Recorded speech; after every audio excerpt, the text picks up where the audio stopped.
Early evening at the Nürburgring Nordschleife, and we are preparing ourselves here in the Eifel Mountains, the Eifel Valley, for another edition of qualifying this evening, the first day of 4 across this Corpus Christi weekend. And you could argue that for those qualifying cars that are not yet into top qualifying for tomorrow afternoon, the first 15 minutes of this is going to be incredibly important, because it's only the SP9, the GT3 cars that aren't already in, that will get access to the full circuit. So much quieter than it's going to be for the following 3¼ hours. My name's Johnny Palmer. I'm delighted to be joined again by Joe Bradley and Ben Constant-Juris. Can't quite see the end of pit lane exit and that route towards the Yokohama S, but I'm sensing, chaps, it's going to be quite a long queue, Joe. They're there. They're ready. They're ready. There are some teams that really have to get on this. None more so, perhaps, than the number 16, which is the Shira Sport Porsche. This is the car that we saw in the earlier session have that problem with the drivetrain. The team tell us that it's... From what it sounded, a little was lost in translation, but I'm taking it as the inner CV joint on the drive shaft, which is certainly what it sounded like. Ben, you did say drive shaft, didn't you? And you could hear the sound coming off the car on the from the onboard. So I think I'm going to give full marks to Ben, because it was a drive shaft in effect, wasn't it? The CV joint. It was, and they were the only of our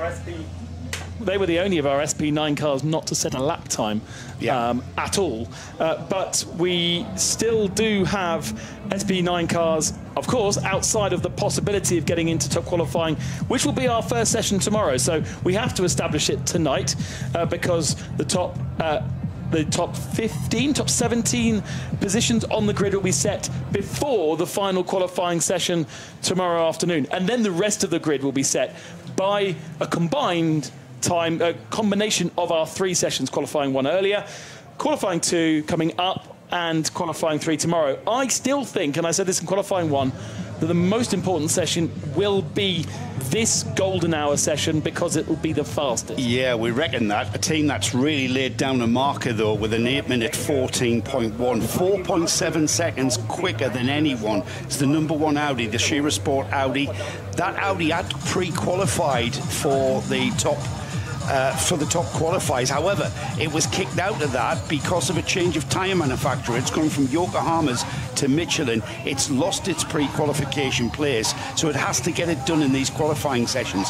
And what a marker that was, 8 minutes 14.1, 4.7 seconds quicker than anyone else. And that's, I agree with Ben. We usually will. We should see times going quicker this evening. It's going to be cooler just as the sun starts to go down. The track temperature reduces slightly.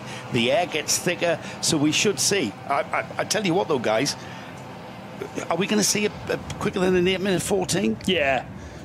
We should be sub 8:10. Yeah, true. Really. That's true. Especially in these conditions. That time was set very early in the session. Don't forget, before we started seeing the yellow flags and the code 60s and the slow zones. And that's true. And basically, the session only had 35 minutes worth of completely clear, full green flag running. The rest of the session, there might have been a yellow flag somewhere. You could have avoided that and got a lap time in, but we still saw some teams down we've got a Pro-Am car from SP9 down in 25th position overall. There's another one which is an AM car, but it's down in 38th position, but they are still an SP9 category car. The difference between 25th and 1st is around 20 seconds.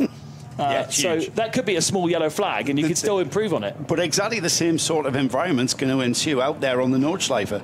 This evening's going to be no different from this afternoon, when we did see a lot of truncated running. I mean, that's the benefit of this first 15 minutes, is that hopefully, if nobody has an incident, then the track will remain clear throughout, and that's why it's so valuable for these cars that have not qualified yet. Remember, there are already 12 in, so they have their golden tickets in readiness for the 1:20 session tomorrow afternoon, and then there are a further 15 cars trying to snatch those final 5 positions within SP9. Remember as well that if you're already in, the 12 cars that have qualified, they're not allowed to take part in this next session for the first 35 minutes. Slightly bizarre number, but then I kind of drilled down into it and I thought, well, you're not allowed in the first 15 minutes anyway, and then it's the next 20 minutes. So it's actually 20 minutes throughout the course of the 2 days. Not allowed in the first 20 minutes of Q1, Q2 kind of, and Q3. And, you know, how valuable is Q3 anyway to those that have already cemented their position on the grid? Because you know you're going to be starting first or fourth or seventh.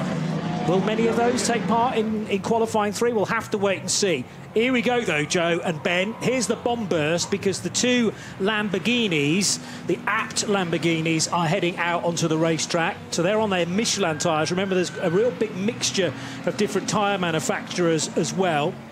Also wriggling free. I think I spotted the number 55 Porsche.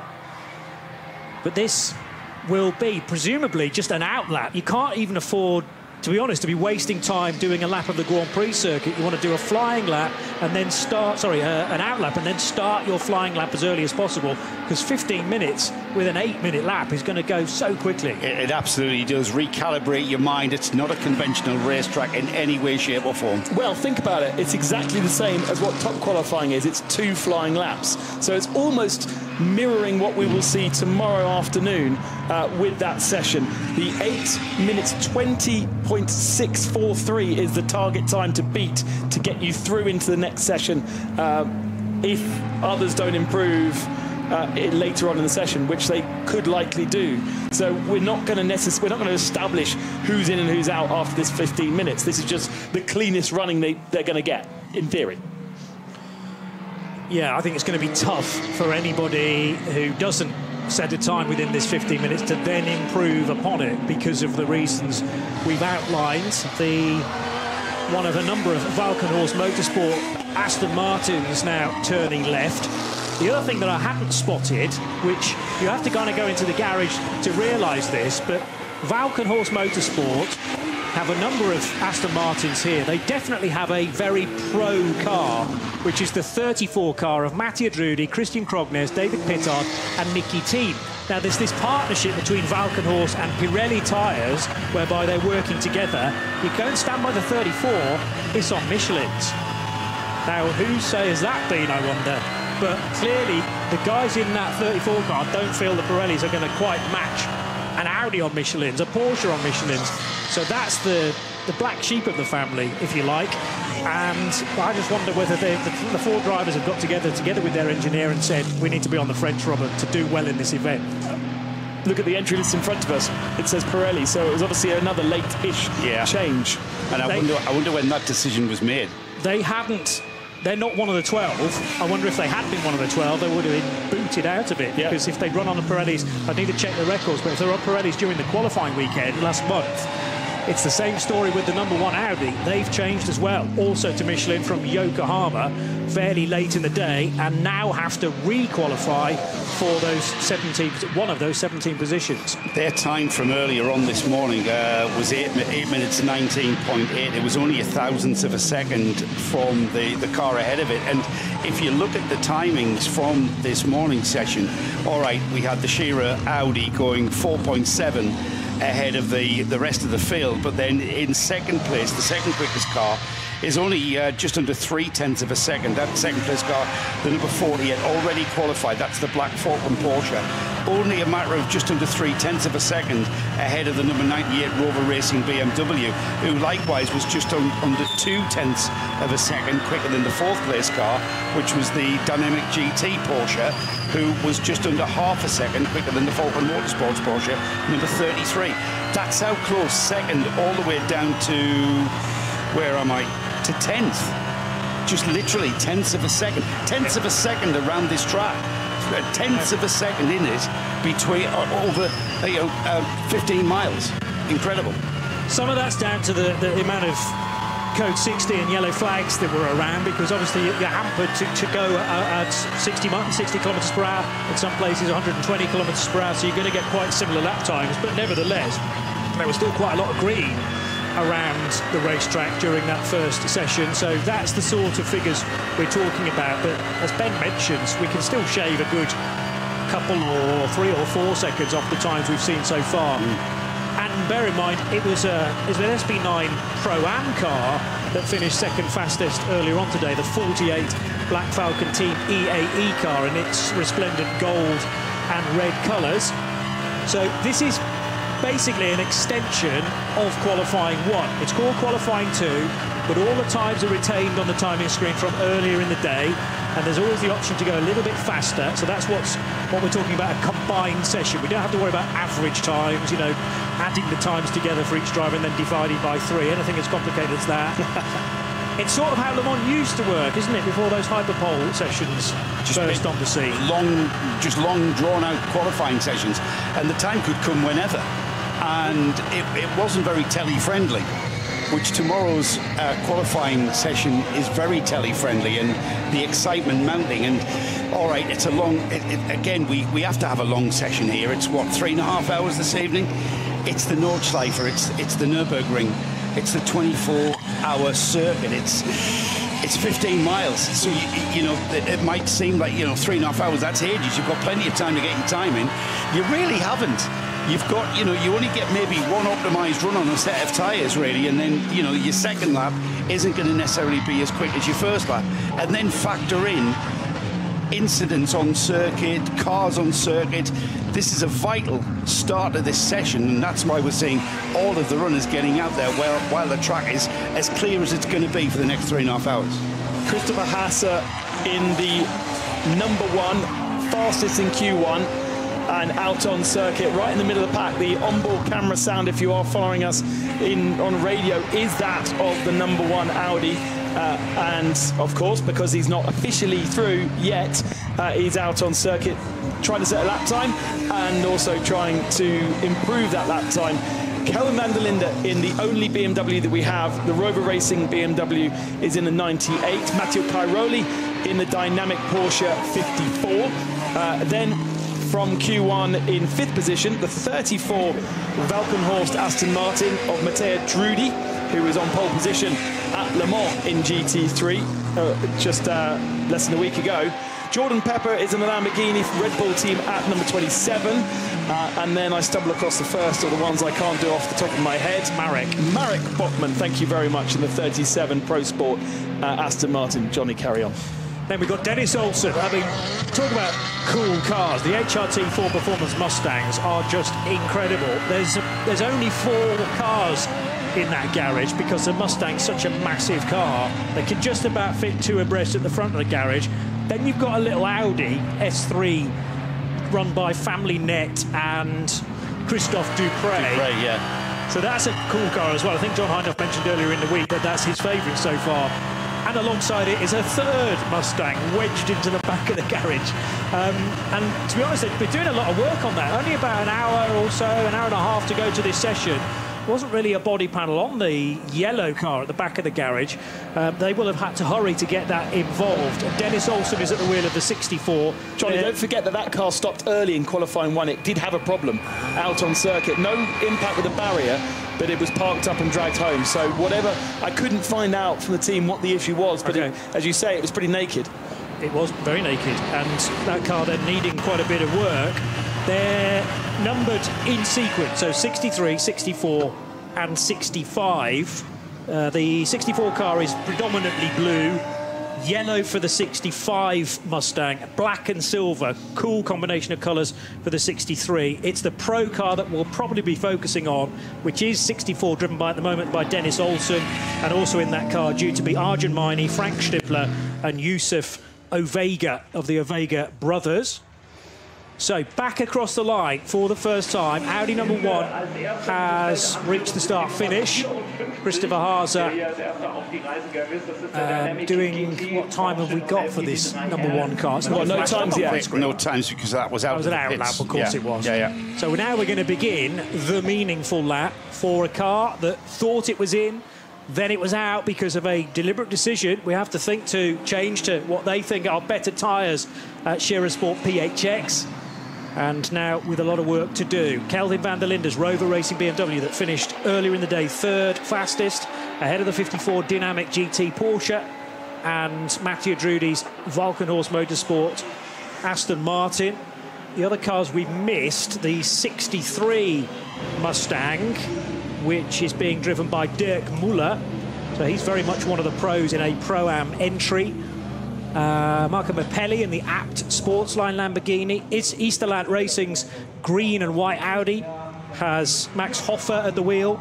Maximilian Paul driving the slightly older Conrad Motorsport Lamborghini. So that is still an Evo version of the Huracan, but just Evo 1 rather than Evo 2, as the rest of the cars in this race are.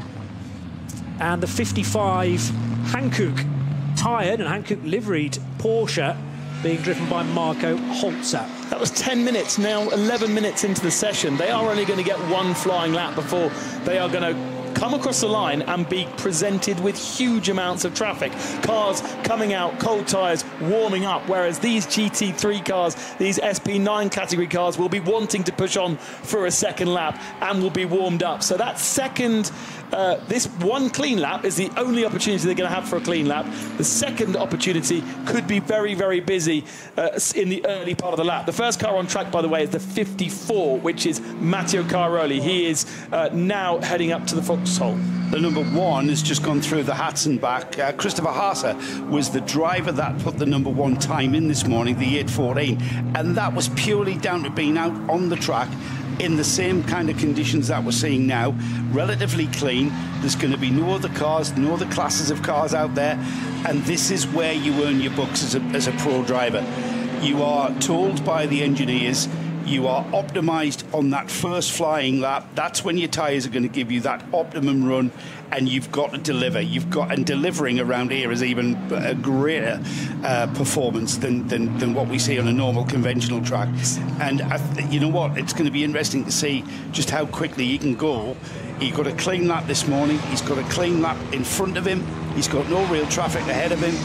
And he's got quite a gap to the car, the number 27, that's ahead of him, and that is just off my screen.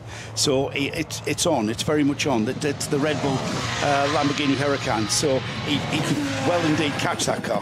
All cars through Sector 1. Purple sector for Jordan Pepper in the Red Bull team at Lamborghini Huracan. All through Sector 2. Purple sector for Marco Mapelli in the other Lamborghini. That's the non-Red Bull App Sportsline car. Most coming through Sector 3 now, and the purple sector actually has gone to Patrick Niederhauser, who is the car without a time at the moment, the Sport Porsche. So the purples are being shared around as they continue to complete their lap. We've got small sectors, short sectors and long sectors, but it does look as though at the moment we are going to definitely improve on that pole position time. Provisional time 8:14.162 right now.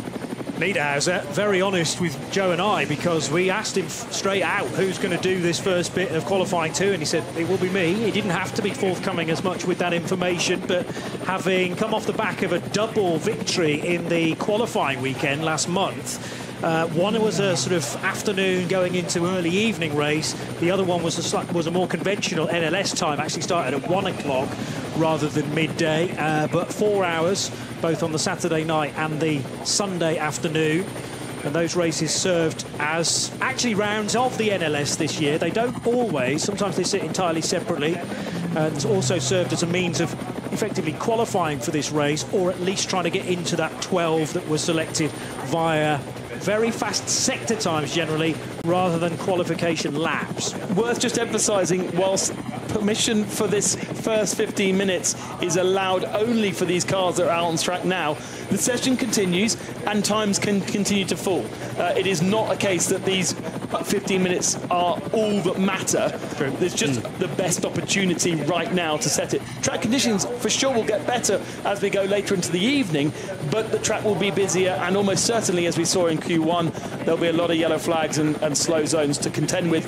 One slow zone is going to stop you from improving your time, as we at the moment have, 15 pro drivers out on circuit, nobody stuffing it in the wall, nobody creating a yellow flag, and therefore times continuing to tumble. Sector 3 fastest time continue to hold by Niederhauser. Sector 4 is only 10 seconds long, and Bockman fastest through that one. Sector 5, not everyone's through it yet, but Haase through that one. So really completely different across the sectors. He's gone purple in Sector 5 as well as Christopher Haase. Marco Mapelli, though, he's gone quickest purple in Sector 2 and Sector 6.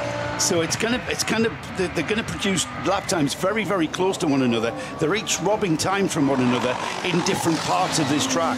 Pepper, for instance, he was quickest in sector 1, but he's bright green all the way through. Already traffic becoming a factor out there. Well, no, that's an SP9 clearly either making a mistake or deciding that this lap is not going to be better. Because is that the 54 dynamic car which runs on Pirellis? Backing out of it. It is, yeah. Getting out, but right on the racing line at Brunchen, which really wasn't helpful for the car in behind. By the way, the rest of the timing screen is now starting to flood with other classes of car because we're at 16 minutes past 8.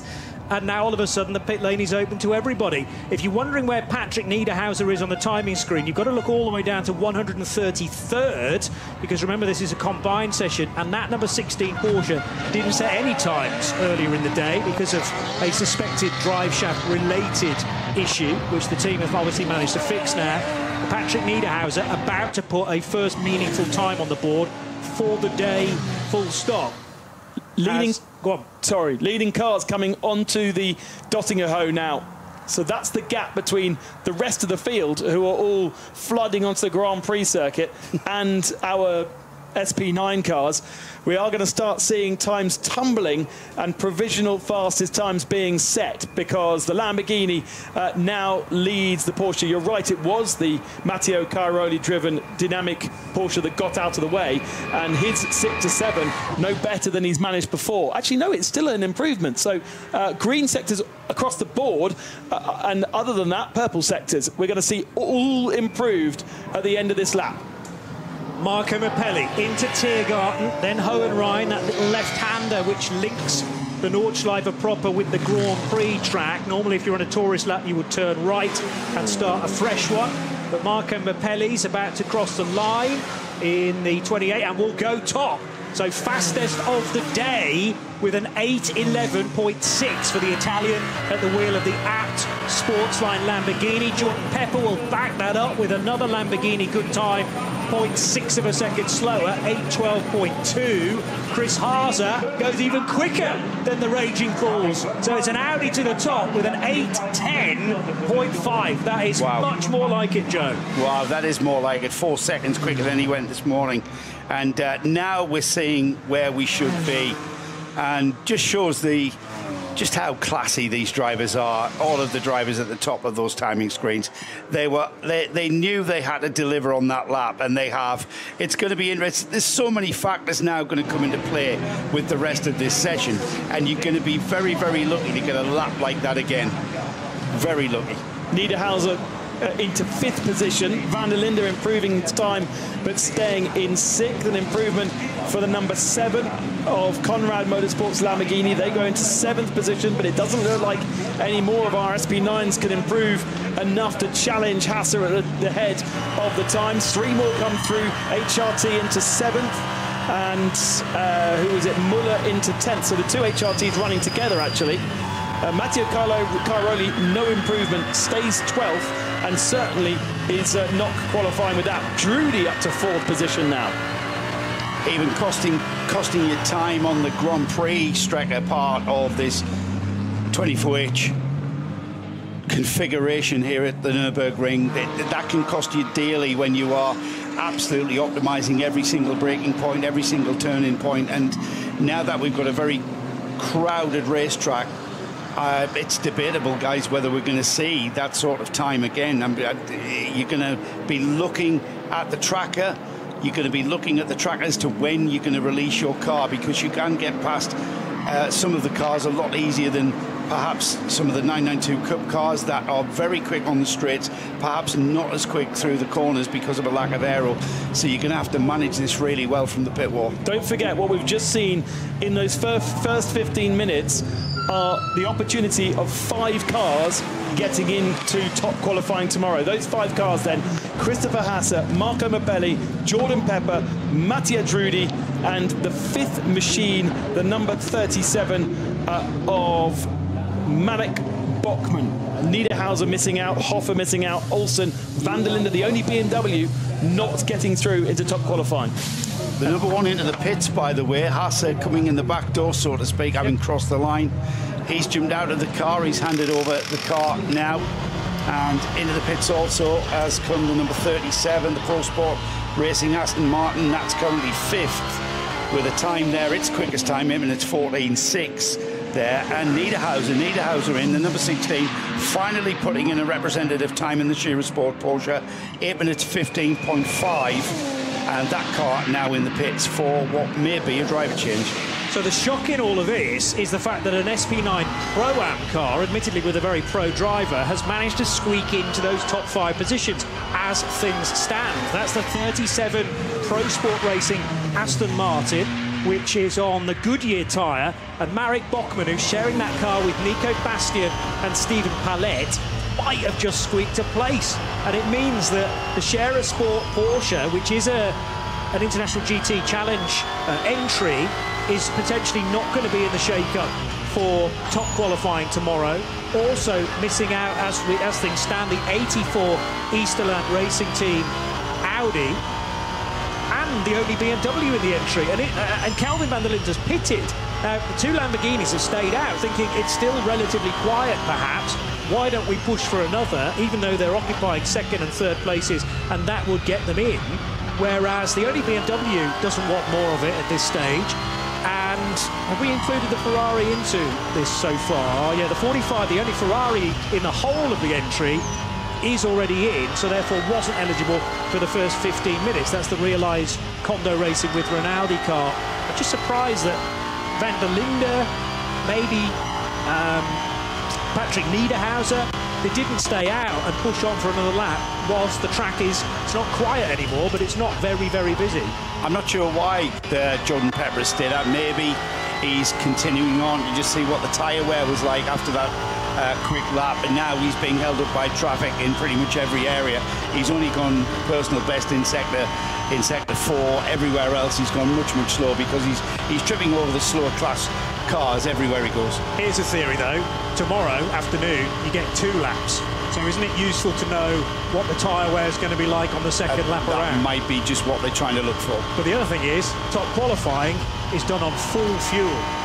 So you brim it, you have to brim it, and then... It's not complicated enough, is it? I mean, you know, let's just really complicate it. That is designed to be as fair as possible because the balance of performance has been worked out. You know, there will be different fuel tank sizes, but if you start everybody on full tanks, it's theoretically a fairer way of doing it. So will they have filled that car up? Probably not, because they're looking for a quick time within this 15 minutes. We're now outside that 15 minutes, but the start of this session, in that way, is not going to be like top qualifying tomorrow.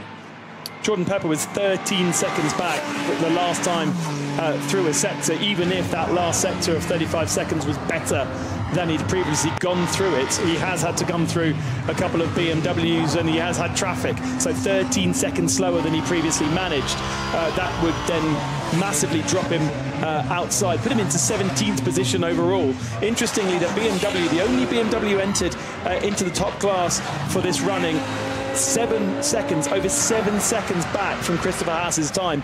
In an Audi, let's not forget, is possibly the oldest GT3 homologated car that we've got, and is pretty much out of customer support. There's a little bit left, but not a lot, and customers are turning their direction elsewhere because there's not that support for the Audi anymore.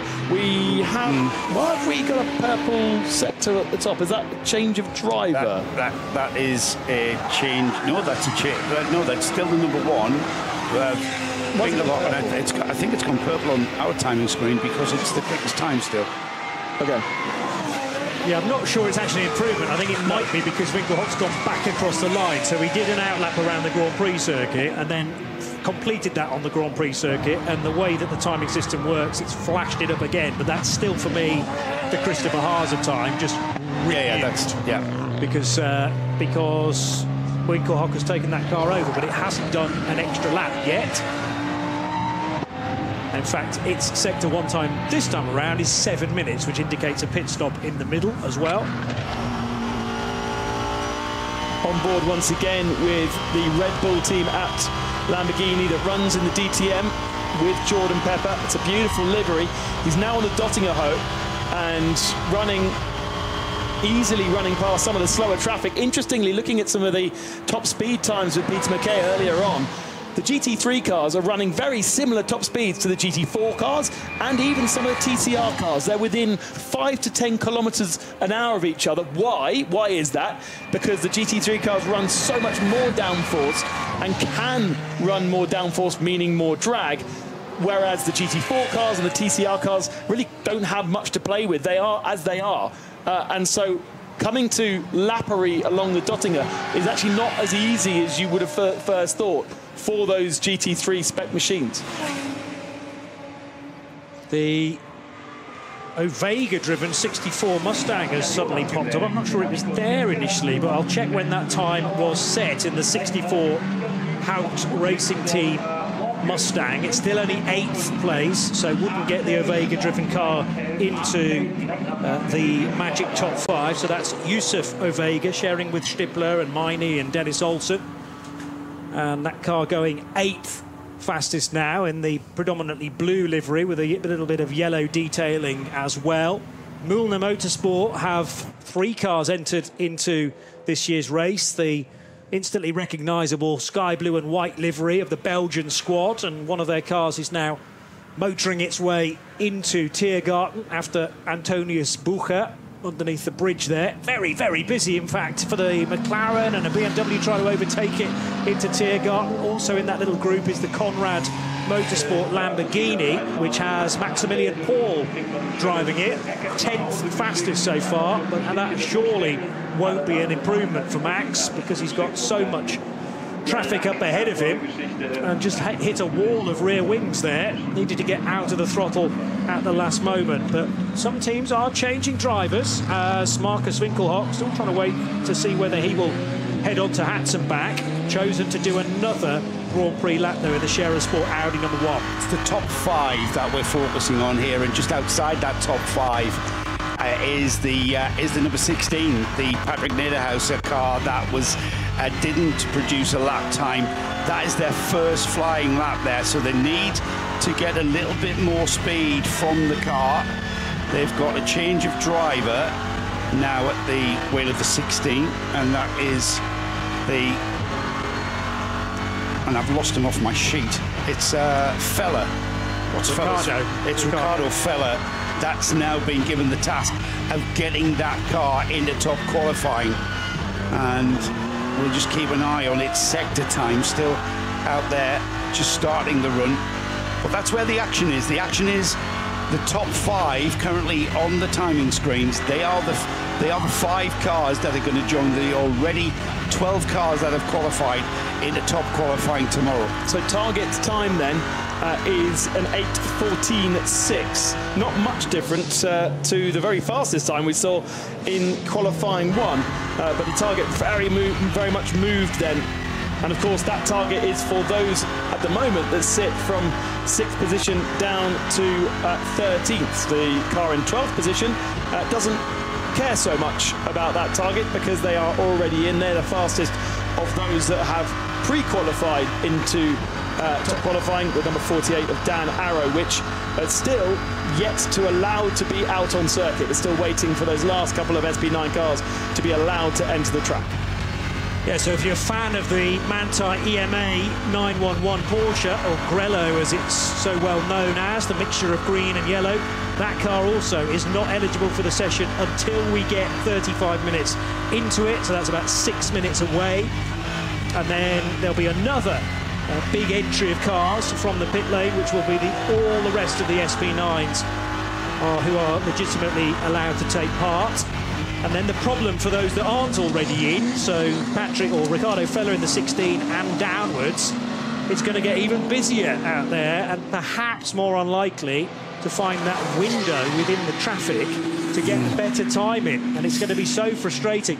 However, this time within Q2, and if you don't make it in the time in Q3, shouldn't be wasted, because you can still decide a grid position from 18th down to 27th within the rest of the SP9s. It's just that they'll be gridded in that order that you finish in qualifying 3. And we've got our first yellow flag, I'm afraid, over at Schwarzenschwanz. just coming on to the Dottinger Ho. It's the 382 machine that is stopped. And that will be one of the two amazing Toyota Yaris's. I don't know if you poked your head into that garage, but they are stunning pieces of machines. The Toyota GR Yaris DAT concept cars. Both got two cars. They've both got the same drivers, so two opportunities for all the drivers to participate. And they are amazingly prepared, but unfortunately it looks like one of them is stopped. Well, they're Toyota Gazoo Rookie Racing is running them, and underneath, if you peel back that sticker, it's KCMG. Matt Houseman's team is underneath that sticker, and they are very experienced at going endurance racing, aren't they? So yes, like you said, Ben, very well put together. Now that yellow flag's become a slow zone in that area, just through Schwab and Schwantz, and that is towards the end of the lap, just before that section, just before you get onto the Dottinger Ho. And the car that has come to a halt looks like it's off track, so it's off to driver's left, and well, there's nowhere safe.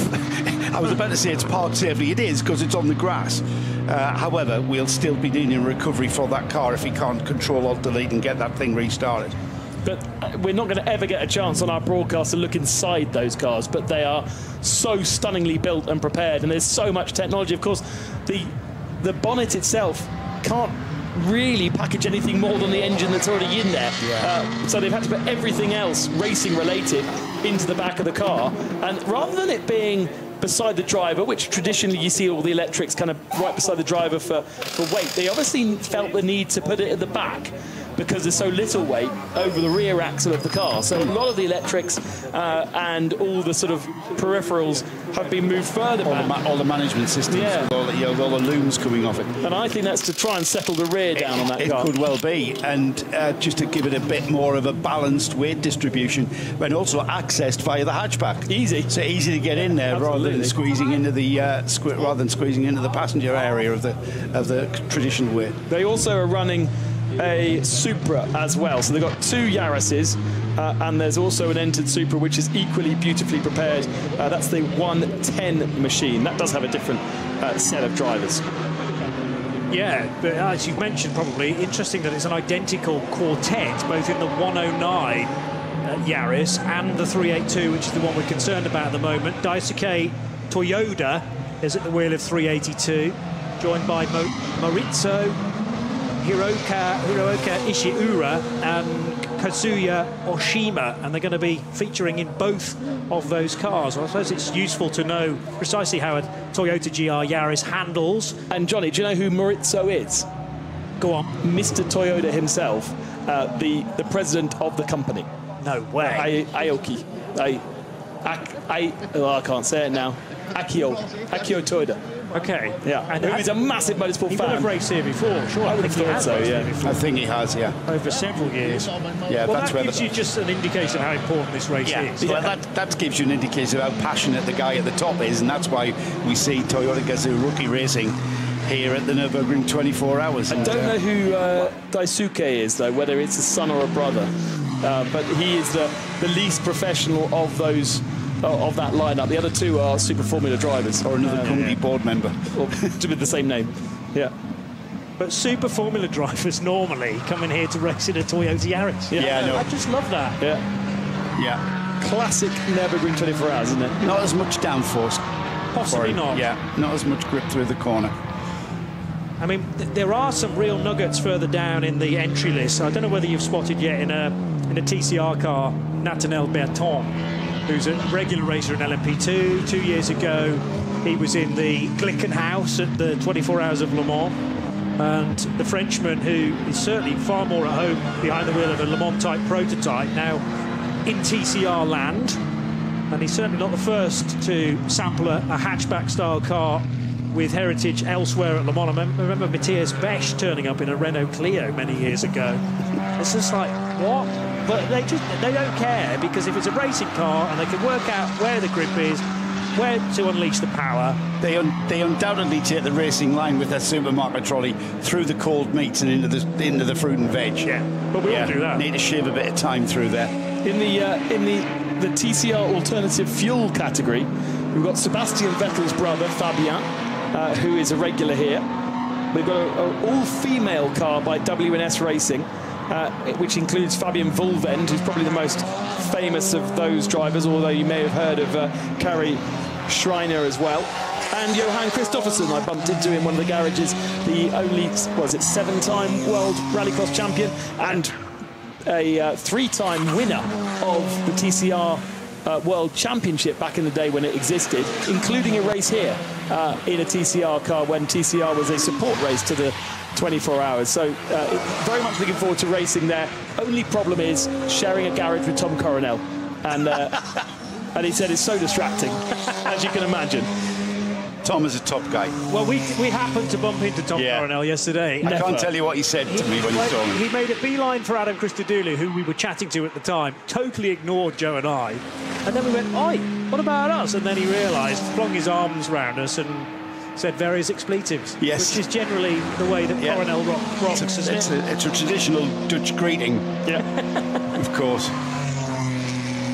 So some good laps coming from further down the order, including the 502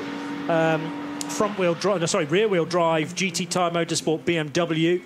That is a pretty major change in VT2 for 2025 in that they've grouped, this year, they've grouped the four-wheel drive cars in with the front-wheel drive VT2s, when previously they were with the Heckentriebs or rear-wheel drive cars. So VT2 front and four-wheel, and now the rear-wheel drive cars are on their own, if you like. So got lots of BMWs in the Hecker class, 330i's. What else have we got? Another 330i. In fact, it's predominantly those cars. There's a 328i BMW as well, and a Toyota Supra from Nordique Racing for the number 520. Cup 2 is going to be incredible at the start of the race, because Cup 2 always leads the second group of cars from the off at 4 o'clock. Remember, the field is so big this year, although we have lost one or two. On the latest count, it's 135 that started the session earlier in the day, but still separated into 3 different groups. The first group will have all the SP9s in and possibly a few other cars. Then the Cup 2 start at the front of Group 2. Group 3 is just come one, come all. It's a mishmash of all kinds of categories, with generally the Subaru Technica International WRX car starting right at the front. Rover Racing BMW now back into pit lane. They're going to be pretty disappointed. 9th fastest so far. And are they going to find the necessary gaps to break into that top 5 in the remaining time in this session? Well, at the moment, no, because we've still got that code 60 to recover the Toyota. It is the only area where we have a code 60. We do have a yellow flag at Flansgarten. Is that a different incident then? No, that is earlier. That's introducing you. So you'll have a yellow flag to cover the entrance to the slow zone, and then you'll have the slow zone. That's all now clear. So back to a green flag circuit, and opportunity therefore, if you are in the middle of a lap where you're improving, to continue to improve. Question is now, you know, the engineers will be having to try and pick little gaps here and there as to when is the best to release their car. And if they don't find a gap at the first time of asking, you've always got the option of going around the Grand Prix circuit. But it's like, I don't know, it's like a pinball machine. Just trying to find that whirly thing. Just look at the tracker and you'll miss it. Just look at the tracker, Johnny, and and it's not just about putting your car out, of getting your car out of the pits into a gap, because that gap's going to disappear. It's monitoring which cars are going to be ahead of you, whereabouts you're going to, and that you might as well just put a lottery ticket on, because it's going to be like rolling the dice, you know. At the moment, the cutoff is at Emirates 14.6. That's Nico Bastian in the Pro Sport Aston Martin that holds that covetous 5th place, and the final qualifier into top qualifying tomorrow night. Just outside of that remains the 16. It's the Shira Sport Porsche still. Emirates 15.5. So that's a full second that car's got to find, and that car's out there. It doesn't necessarily matter for the top qualifying, but I do think we're going to see an improvement here from the number 14 machine.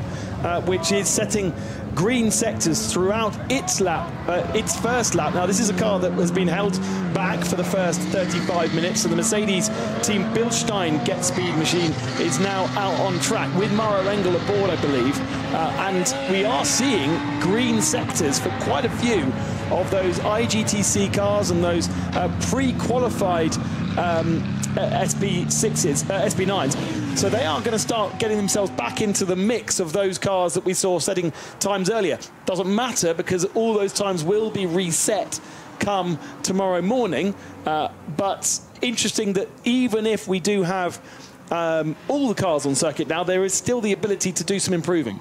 And there's still a bit of heat in that sun, and there's areas of this track that's still in full sunshine, so that hasn't begun. They have not begun to cool down. The track temperature is still high, so the car's performance could still be a little bit quicker when the sun drops a little bit lower. It's usually just on that sun hitting the horizon.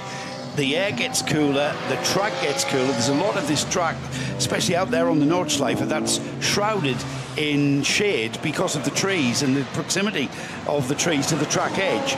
So we are seeing a fundamental reduction in track temperature. I wish I had a tyre engineer in front of me who could tell me exactly what that was. Track temperature? Yeah, have you got that? Stand by, caller. Okay. It's going to continue to... I'm not going to say plummet, because we've had a very, very hot day. It's not going to plummet. It's going to slowly cool down. It's going to slowly dissipate that heat. There's nothing like tarmac that retain heat. It's quite an insulator. But we are going to see, I think, improvements pretty much all of our SB9 runners are going to go quicker. 84 Easterland Audi taking plenty of curb through Hatzenbach on its previous lap around. This car then not currently in the top 5 in this session. It's 7th. Simon Reicher is at the wheel at the moment. So this is a standard SP9 lineup. It's not Pro-Am or Am. You've got Christian Kleen in this car, Norbert Siedler, Max Hofer and Simon Reicher. So an all-Austrian lineup for the Austrian crew, and a very smart paint job indeed. Almost bringing back memories of the previous race winners of this event, which was the team with Lant in the name, and I can't remember the rest of it now. My mind's gone blank, but stick with me and I'll try and recall that. Meanwhile, Mark Basseng in his 830 Hyundai, the Hyundai Elantra NTCR, heading down the hill towards the lowest part of the circuit, which is a secondary point where you can enter through the tourist light, the tourist laps rather. So bright shite at the bottom of the hill, snaking its way. A lot of these corners for me though, Joe, on the sim at least, look similar to others, and I think, oh, I'm there now, and still you haven't quite reached the Tankstelle at the bottom of the hill in this valley. No, and there's a lot of off-camber corners in this section that Mark Basseng is on at the moment, and then you've got that flat-out run out of here up the hill. It seems to just sap the motor towards Bergwerk through the fast sweeping left, and then the right-hander of Bergwerk. Heavy braking here and down changing through Bergwerk, the right-hander. That's the area where Niki Lauda had that infamous accident in the 1976 German Grand Prix. And then he's got that run-up, hasn't he, from Bergwerk all the way up that flat-out stretch towards Uracht, through Kesselchen, Klostertal, towards the carousel, of course, where he will take all the speed off. But it just feels like the uphill section, even in the GT3 car, just saps the power. You can hear your revs dying off as the incline takes all of that punch and that power to get you up the hill. Now, didn't Nico Menzel a few moments ago have a little moment coming out of Adenauer Forst? It was a little nudge. Was it? With another Porsche ahead. Just exiting a corner. The one ahead didn't quite accelerate as he expected, and there was a little knock on the door to say, let me past. You were right, it is his son, Toyota's son. So Toyota. Suzuki, Toyota. Yeah. So Daisuke, who's son. in the car and stranded out on the racetrack, is the son of Akio. Yeah. Excellent. And the Easterland Audi is reminding me of the Lant Motorsports car that has gone so well in the past, because that's often green and white, although Lant not entering a car this year. Audis, well, there's a reasonable amount of them, 4 in total within the GT3 category. They're not the most numerous, though. We've actually got as many as 7 Porsches from all sorts of different teams, 2 from Falcon Motorsport, remember, 4 Aston Martins in the SP9 category, 3 Mercedes AMGs who have already qualified, so all 3 Mercs are already into top qualifying for tomorrow afternoon. There are 4 different Lamborghinis. One of them is an SP9 AM entry, though, from Renazzo Motorsport team. 4 Audis, the Scherer car, the Jutta car, which is Pro-Am, the Equipe Vitesse, which is AM, and Easterland, a full Pro lineup, as I've mentioned. Just the 1 Ferrari, just the 1 BMW, and then those 3 Ford Mustangs making their debut for HRT. Eng, in the end, did not improve his lap time. 4 seconds off the 8:20 that he's managed in the previous session. We are still waiting to see the 48 finish their lap, and the 33 that we rode on board with. The 33 now comes across the line, and there's no improvement there. Oh, in the fence somewhere, the 945 Porsche Cayman. That shot a little bit too tight at the moment for us to identify fully where it's happened. It's Hatzenbach, and this is the other Renazzo Motorsport team Cup 3 Porsche, so it's in a very similar livery to the 786 Lamborghini Huracan, and they're running another AM lineup. So is there some fluid down in Hatzenbach? It was in behind the BMW and has lost the car and then clanged into the barrier, but also where the tyres start as well. So it's done quite a bit of damage to the front of the 945 car early on in the Nordschleife lap. So it's close at the wheel of this Cayman. An all-Cayman class, remember, Cup 3, with a mixture of Pro and AM lineups. But I would imagine we've got certainly a yellow flag and maybe going into a speed-restricted area. Where was that, Johnny? Hatzenbach. A little bit... Nothing yet. Okay. Nothing yet appearing. Unless he's been able to drive away from that, and I'd be surprised if the Porsche makes it that far. But it was an unusual incident. I just wonder whether there was a line of fluid in behind that BMW. It's auto close in the 945 718 Cayman GT4 Club Sport, to give it its full name. There's actually a Japanese driver in that lineup as well, in Koichi Okumura, and it was down in ninth fastest of the Cup 3s so far. But my timing screen combines the pros and the AM cars rather than splitting them apart. So all of those cars that were prevented from being out on circuit for the first 35 minutes, they all went and tried a lap. We only saw one improvement, and that was from the Kondo Racing Ferrari, the number 45 machine. That did manage to improve at the hands of Thomas Neubauer, up to 15th position overall. So just already a car that's qualified, so it's not a massive significance. But Kelvin van der Linde on a lap now. He's still not going to improve. He's 12 seconds off the fastest lap time. That's 5 seconds off his best lap time. But possibilities of green sectors throughout the 9-sector lap. So there is still time to be had for some of those that didn't completely maximise their first half an hour. So over the line will come Kelvin van der Linde in the 98 Rover Racing BMW, as you say, about 6 or 7 seconds off in the only Bavarian GT3 car here. There's loads of BMWs in all the other categories, of course. Oh yes, and just to answer your question earlier on, in qualifying 1, you noticed that the Rover Racing machine was entered under a different name. Let me get my notes out, because Rover is an oil manufacturer, right? And therefore it's the sponsor of the car. We've always assumed that that's therefore a team, but actually it's not run, it's not a team as such. It is run by Motorsport Competence Group AG, who have been around for about 20-odd years. They're the team behind the brand. Right. The brand Rover Racing, but actually the team, Motorsport Competence Group, I'm not sure they've ever entered a car under that name, but it is their entrance name. Yes. Although, interestingly, now the latest entry list has come out, they're back to Rover Racing again. So, cover that up, push the main name under the bed, and everyone will recognise. There's lots of teams underneath the team name that we, if they came clean and say, take like a Scooby-Doo cartoon, they pull the mask off and it's, aha, it's really you. There's lots, and it's really hard to keep a tab on.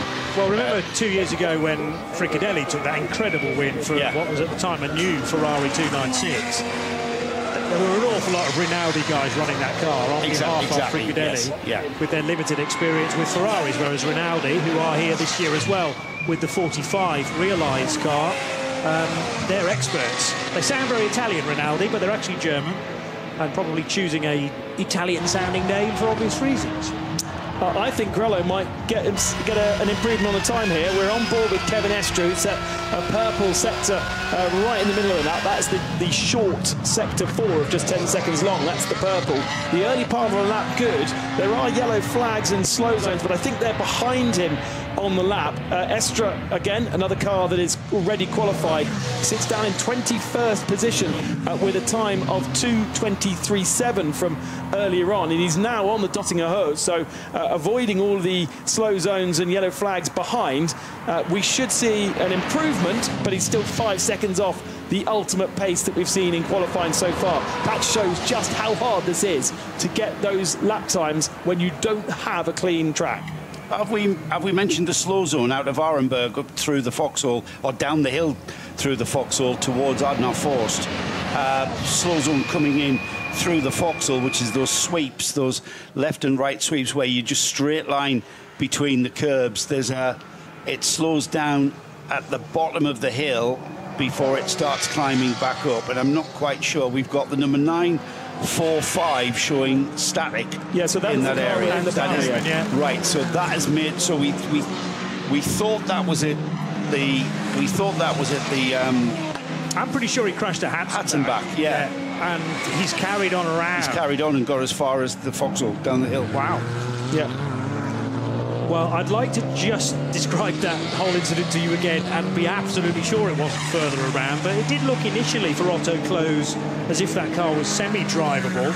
It might have compromised the wheel arches on the right-hand side because he clanged into the barrier, but then actually caught the very end of the tyre wall where it begins, and that's a softer landing than it might have been had it been concrete or more Armco barrier. So it's limped its way that far around, but might now have compromised its tyres perhaps on the right-hand side. Kevin Estre doing Kevin Estre things, improves his lap time and goes up to 6th fastest on a very busy track, just 4.7 seconds off the fastest lap time, and it puts the Manthey Porsche number 911 up into 6th spot. Again, these times do get wiped, but if you are a fan and watching IGTC, the Intercontinental GT World Challenge, he is now the fastest in that category. Porsche represented with 7 cars in IGTC, BMW obviously just the 1, so a massive advantage that Porsche have, and they are at the moment 1st, 2nd, 4th, 5th,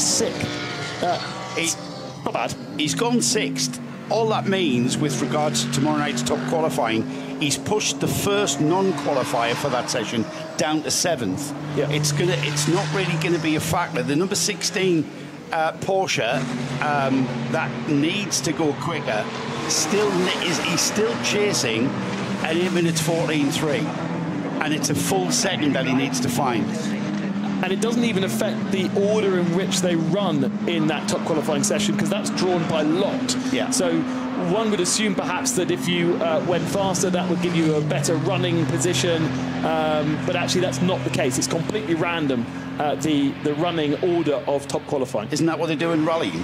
Yes, exactly. Qualifying and then reverse it. Yeah. Well, actually in rallying it's a bit silly because they do a qualifying stage, and that then gives you a running order for the draw of where you want to start, and then you draw your starting position.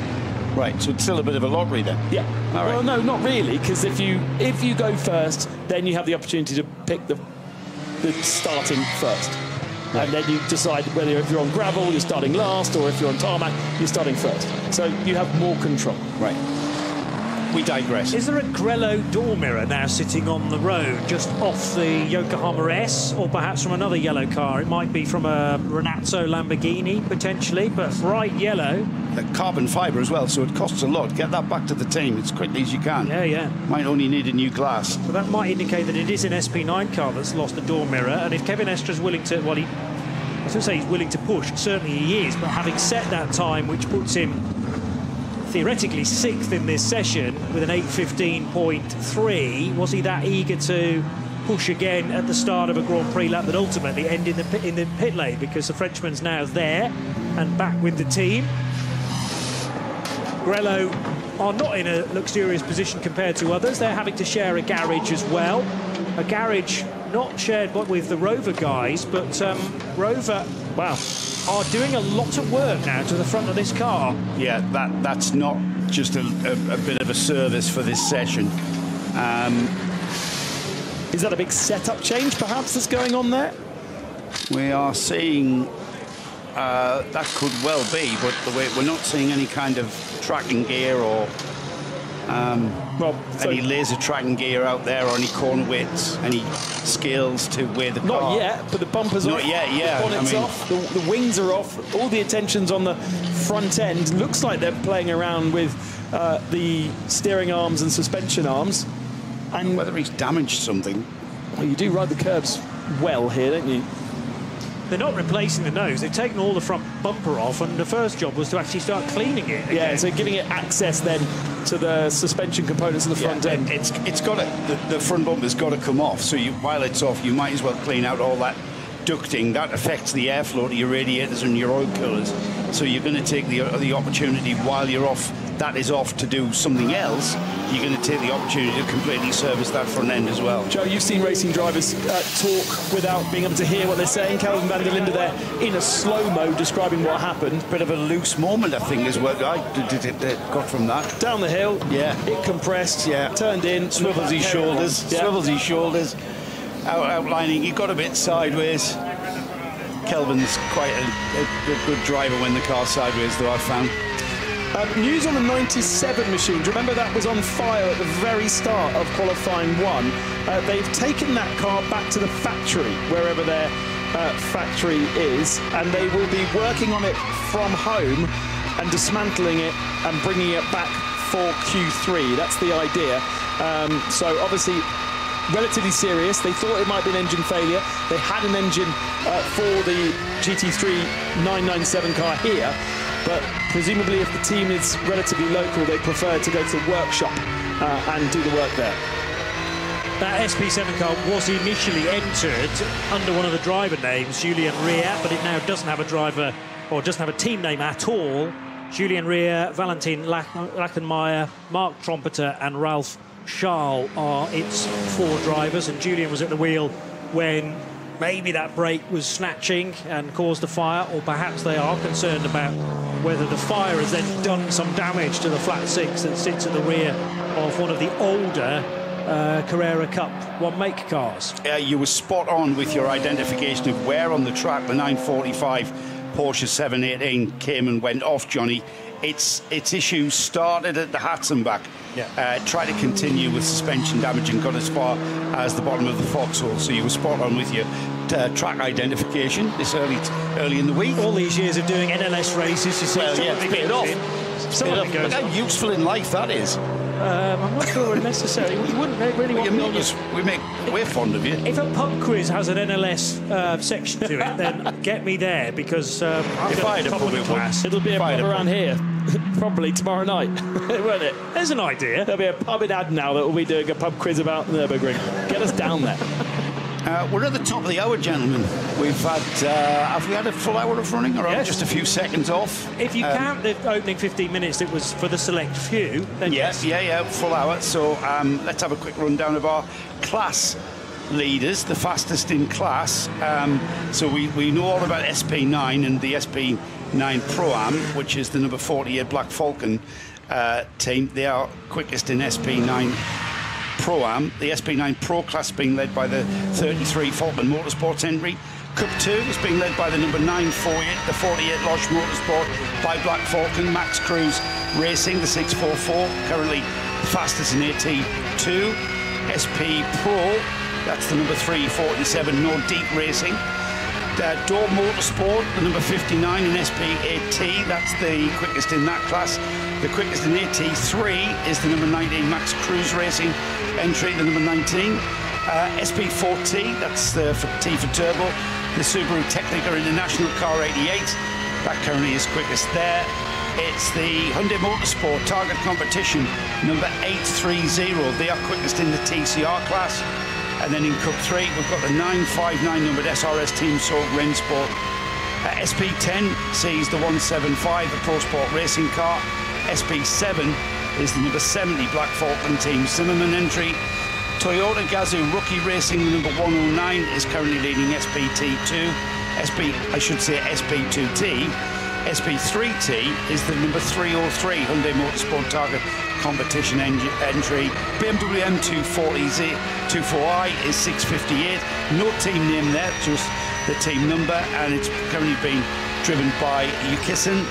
And then another entry without a team name being driven by a driver by the name of Pupin. That's car 414 leading V6. And the final of the class leaders is the number 520, the Nordic Racing. That is the current leader, or fastest I should say, in VT2 Hector.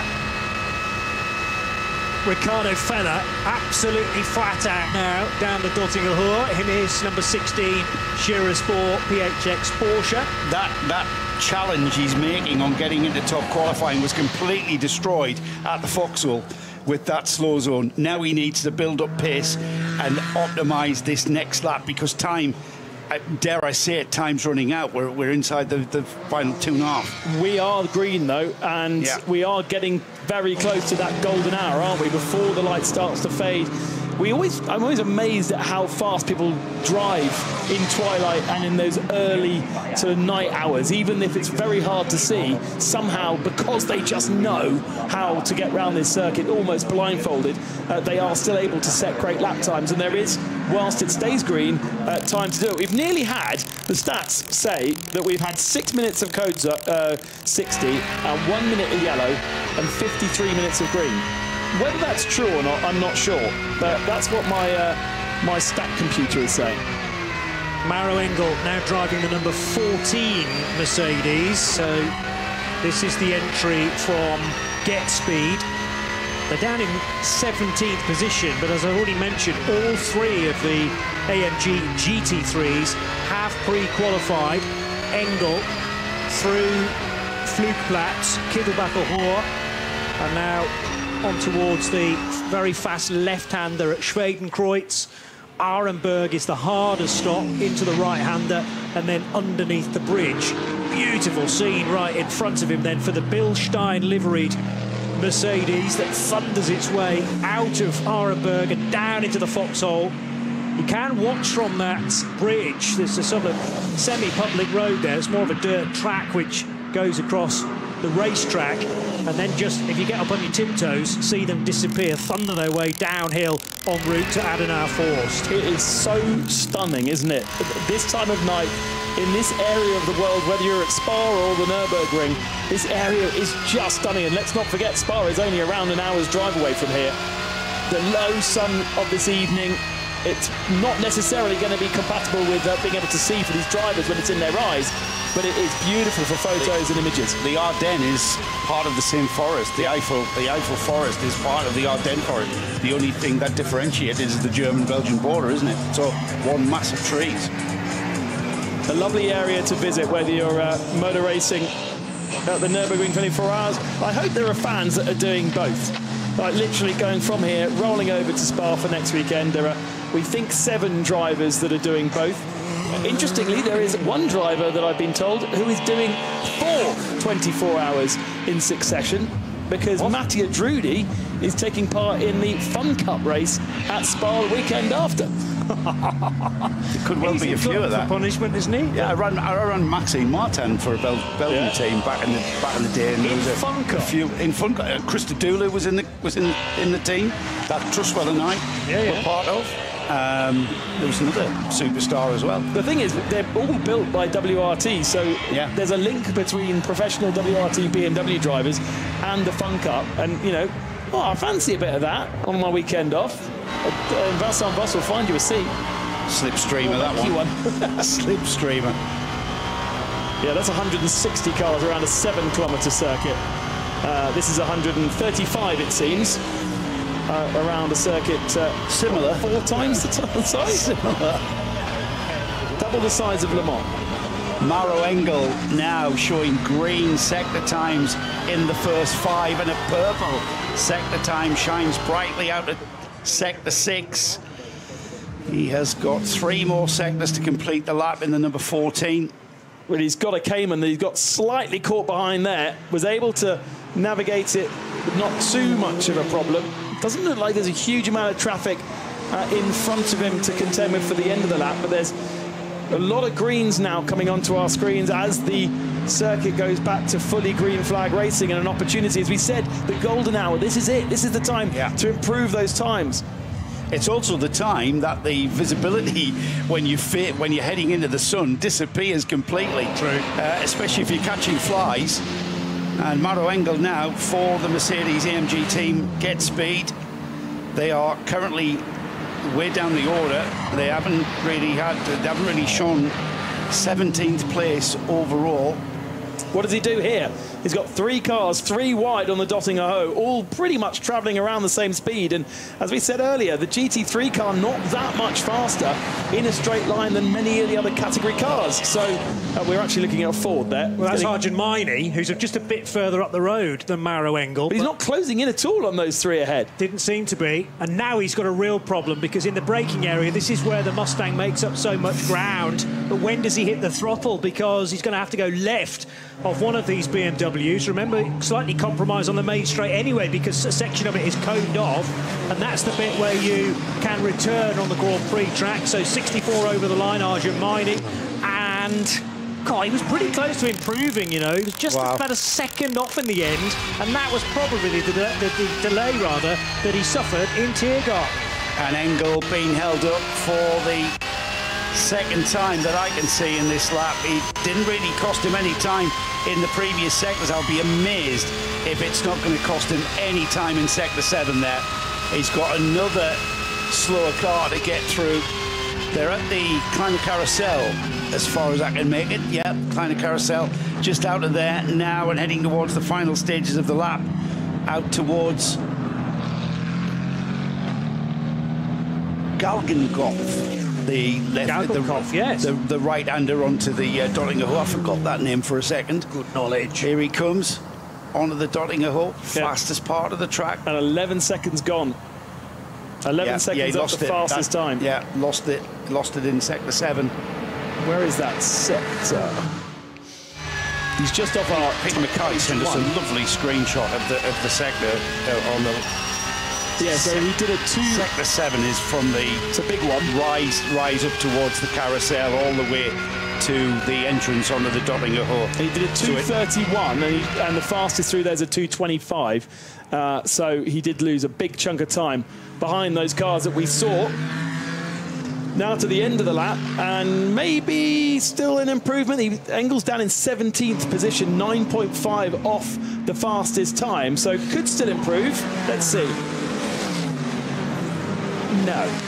He was already at 8:17 by the time he was snaking his way through Tiergarten and Hohenreich. We perhaps should add that it's irrelevant to qualifying for top qualifying, because number 14 is already in. We just got a bit excited seeing all those green and purple sectors. True. The other thing that I just noted is that they've got a new fastest lap in SP10, which is for the GT4 cars. Door Motorsports 169 Aston, being driven by Sven Schadler, is now top. Now, can you remember back to when you did the update on the hour, Joe? Yeah. Where the 169 was the quickest GT4 SP10 car, or is that a new name at the top of the charts? It was 175, wasn't it? But I've got 169 now, fastest. Well, that might not have updated, Johnny. Fine. Well, Sven Schadler, Door Motorsport, now quickest in SP10. And remember, there's no shootout for the other categories. It's only GT3/SP9 that will have the top qualifying session. Can be a mixture of Pro and Pro-Am cars. And you can even get in with an AM lineup as well if your Pro within the AMs is quick enough. From what I've read, if an AM gets in there, it'll kind of be treated like a Pro-Am car just for that session. It makes no odds, really. And the thing is, it's going to be a shake-up in terms of the grid, because you wouldn't expect an AM car to be able to perform, let's say, in the top 10 throughout the race, but it will have an opportunity potentially to start from 10th position if the qualifying time is good enough. Now, mate. It's been listening to you. So you've refreshed, and 169 is now the quickest SP10. Yeah, excellent. Yeah, the Door Motorsport car is quickest in SP10. News on the Toyota GR Supra, which is the rookie racing entered machine, the 110. They were found to be speeding under a code 60, and we spoke in qualifying one just how seriously race officials take any discretions under yellow flag and code 60. They will have to start from the back of their group. So regardless of what they do in qualifying, they're put to the back of their group. They are in which class? I can't remember now, the 110. But either way, whatever they do qualifying-wise, it doesn't matter. SP2T, the two Yaris, but I don't know. Have you got a list of where which those groups? Yeah, of course I have, Johnny. Just open up this bit of paper over here, isn't it, Ben? I'm going to guess they're in the third group. So because they're something last. Yeah. Yeah, stone last. But it's going to be a fun time for all of its four drivers to work their way through the order. There's only one direction you can go in, from the back of the grid, I suppose. Just ask Kevin Estre from Le Mans last weekend. Meanwhile, a couple of the Schnitzelalm Mercedes being run from the same garage, and I popped my head into the SR Motorsport by Schnitzelalm crew to ask precisely what Schnitzelalm is. My suspicions were that it was a hotel or a restaurant, and indeed it is a restaurant in the Hinterland area of Germany. As Mirko Bortolotti watches on, he's again behind the wheel of a Lamborghini, keeping an eye on the 27 and the 28 cars within this session. He drives the 27 Red Bull Team Apt machine. Well, Lamborghini had this kind of issue, didn't they, at the end of last year, whereby they had contracted all these drivers to be WEC and IMSA drivers, and then suddenly all their programs were pulled from WEC and the hypercar program, but the drivers are still there, so they've had to use them, and it does mean you see the likes of Marco Bortolotti, Marco Mappelli popping up. We had Eduardo Mortara in an SRO GT World Challenge Asia race in a Lamborghini, thanks to Lamborghini. It's incredible. They've got this capacity of spare drivers just to be throwing at it, and that's what Bortolotti is part of, and therefore, with that, part of their DTM squad. It's great for us, because, you know, you tune into a fairly standard race meeting, I suppose, where you don't necessarily expect those stars to be thrown at a race. But as you say, otherwise they'd just be sitting on a simulator, maybe, in the Lamborghini cafeteria, playing pool, waiting for their next chance. That is what they do when they're not, they're all just staying, a bit like Emirates air hostesses, they have to stay in one building and they only get released when they go racing. And the Lamborghinis sit outside in this garage with the doors open, ready, and as soon as the phone rings, right, we're off. Like Fun and Sam. That's what I'm picturing. I don't know what Bortolotti means, but in my mind it's something to do with the emergency services. Anyway, we'll move on. Very busy for that run out of the Vidal chicane and into Sabine Schmidt's curve, including for one of the Aston Martins, which is, by the look of things, an SP9 car. Could have been a GT4, I suppose. Grello briefly back on the racetrack, and that was an 8:22.6 last time around for Kevin Estre, who's now looped around the Grand Prix circuit and straight into pit lane. So will Estre give anybody else a go in that car tonight? Bearing in mind, feels like Patrick Pilet's had quite a late call-up to be piloting that car with Thomas Preining and Ayanchin Guven. But Patrick Pilet and Kevin Estre were paired up for the qualification races. It was a double header last month, a Saturday race and a Sunday race, and Pilet joining up with his fellow Frenchman. We were kind of thinking, is that an idea to use him in the 24 hours, even though his name wasn't on any of the cars at that stage? And now he's been very greedy because he's in the 911 and the 16 Sharer car. I know there's 2 hours and 15 minutes of this session left, which feels like a long time, and plenty of time to just cycle those drivers through the Hyundai, Porsche, the 911. However, 2 hours at the Nürburgring disappears very quickly when you're cycling your drivers through, and they're on the cusp really of having enough time to cycle another 3 drivers through when you consider that how long Estre's been in the car. Danny Yucadea has just been having a go in the number 27 Lamborghini. It's entered the pit lane, so is there a suggestion that Bortolotti might not be too far away from taking over? He was standing at the front of the garage, but the race suit was off to his waist. We have had Jordan Pepper in that car. If you're just joining us, part of this session is to identify 5 cars that will be eligible to step forward into top qualifying tomorrow afternoon on lap speed.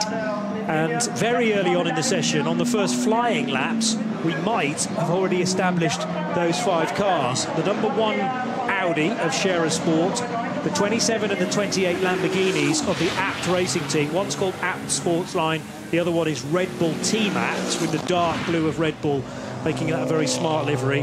And then 2 Aston Martins, one from Trinity Solutions, brackets Valkenhorst Motorsport, and one from Pro Sport Racing. That's more of the surprise entry at the moment, because that's a Pro-Am car driven very well by Marek Bachmann. And for all of the other classes, at the end of this session, we'll have a provisional grid, because tomorrow we've got qualifying 3, where everybody can have a go at improving their grid position, their start time for the race on Saturday. So provisional grid being formed this evening. However, still another qualifying session for all of our other classes to come tomorrow as well. Just a few notes on the circuit based off what has happened since last year. There has actually been a few little changes and tweaks in certain areas where they have decided to resurface. So Adenauer Forst is now a different tarmac to last year. The big change was a curb change there into last year's race, a curb that grew so that you could no longer ride it, whereas you could before. There's also been resurfacing at Brunchen, which has raised the tarmac level up, which has allowed you to get onto curbs that you previously couldn't. The curb hasn't changed, but the tarmac has got higher. And finally, Flansgarten 1 has been resurfaced, but 2 has not. So you now have a change of tarmac between Flansgarten 1 and 2, which apparently, according to some of the drivers, is a little unsettling, because you now really do have 2 different grip types in effectively one corner. Well, Flansgarten is where the cars take off. Yes, exactly. That classic. Yeah, so are you taking off from new asphalt and landing on the older stuff? I need to have a look to see where 1 and 2 is, but possibly that's slightly concerning in that, you know, you're airborne, and then as you land, that's a good point. You've got to try and slow the car, settle the car from. I mean, you might almost all of a sudden recognise that asphalt from years ago. So that's actually maybe where you're more. Hello, old friend. Well, hello. You're still much more at home with this stuff. Well, you're still going to just. If that is the case, and you're taking off from one surface and landing on the next, you're not really going to feel it. It's just how that surface feels when you need to use the brake. So you're not really. It's kind of an irrelevance to a point that the surface you've just launched from is different to the one that you're going to need to brake on. So you're just going to know that you need to brake at a certain point and feel the grip through that part of the track. Whether it's a new tarmac is kind of like out of it, but it's a good point actually. I think it might have had a different influence if it was perhaps going to be a wet race, because you know, the water on tarmac or on different textures does have an effect on how the wet tyre works. But that's not going to be a factor this weekend. We have quite a significant car off or stopped around the Callan-Hart area, which is the 46. That's an SP9 car. That is 48. In the wall, that's 48, yeah. 48, sorry. And that's a different car in the wall. No, that is the 48 car in the wall. So we now have pictures of it under the tyre stack and into the Armco barrier. It was Kaya aboard the Black Falcon Pro-Am leading car. And actually that car was doing quite well in his hands earlier on. The Moroccan driver, Moroccan flagged driver at the very, sorry, not Moroccan, Turkish flag driver, Mustafa Kaya. But I'm afraid he is going no further, and we do have code 60 around that area now. Yeah, going into this session from earlier on, the 48 car had actually got up to second place in qualifying one. I never did establish who'd done that time, but it might well have been Gabriele Piana, the Italian, or on some entry lists he's Swiss, because I think he's right on the border there near to Lugano. But that's a Pro-Am car, so Mustafa Mehmet Kaya, as you mentioned, at the wheel at the moment. Bendu Nagel, who's had loads of success over the years in Cup 2 Porsches, and Dan Arrow, lovely young Dutchman, who Joe and I were meeting for the first time yesterday when he was getting the driver changes done. I think they were sorting seat fittings as well. Arrow is not his real name, but it's fair to say it's a lot easier for us English people, British people, to say than his real Dutch name. He's translated it for us, hasn't he? So yes, to make our jobs easier, thankfully. Yeah, his surname is spelled P-I-J-L. So it's pronounced, I think, something like Pio. So Arrow is a lot easier to say because in Dutch, P-I-J-L means arrow. Yeah. So thank you, Dan, for helping us out with that. And we weren't pronouncing his first name correctly as well. Dan, how do we pronounce your first name? Ah, yes, it's Dan. All right, so we're saying it correctly. No, you've said Dan, and it's pronounced Dan. We've relived that moment, haven't we? We That's have not with, the first time some other friends from that the we've Netherlands. struggled with Dutch names and Dutch pronunciations. Well, we didn't just think slightly different. We didn't to think how we we were say it. struggling, but clearly we were. Yeah, it's Dan, isn't it? Dan. Hey. Lovely young lad. Yeah, didn't come from a conventional route. Didn't come out of karting. He sneaked a license under the guidance of one Kurt Euser. Sneaked a license and did his first car race at 13. Then he was discovered to be 13, and kicked out, you can basically. only be 15. Yes, you've got to be 15 to get a racing licence. Oops. But it's working for him, and he has high ambitions. He wants to win just about every 24-hour race going, starting with this one. Yeah, without any... I mean, it's very rare these days to have a young lad come in without any karting experience whatsoever and to start with cars, and that's the route he's taken. Yeah, he was very quick. Racing with Abby Eaton in the Lamborghini Super Trofeo a couple of years ago. Right. Become a gun for hire, actually, because he's now in the GT World Challenge Asia Championship, racing for the South Korean team that race in there with Hang Ming Wang, and that is in a Porsche, and he should be in a Porsche here, although that Porsche is in a wall right now. There's another Porsche going slowly. I noticed this on the Dottinger, that's the 44 Falcon car. I thought it was going to be a puncture for Dennis Marshall, but it does look like all tyres are still inflated. Falcon tyres on the Falcon Porsche, surprise, surprise. Now, he can't get across the pit lane because pit lane's not open for those cars heading out of Hohenrhein, so he's still going to have to do a full lap of the Grand Prix track. Does that engine sound healthy? Yeah, it's just running low revs. He's just cruising back. I don't think it's the motor that's his problem. He's just running it like...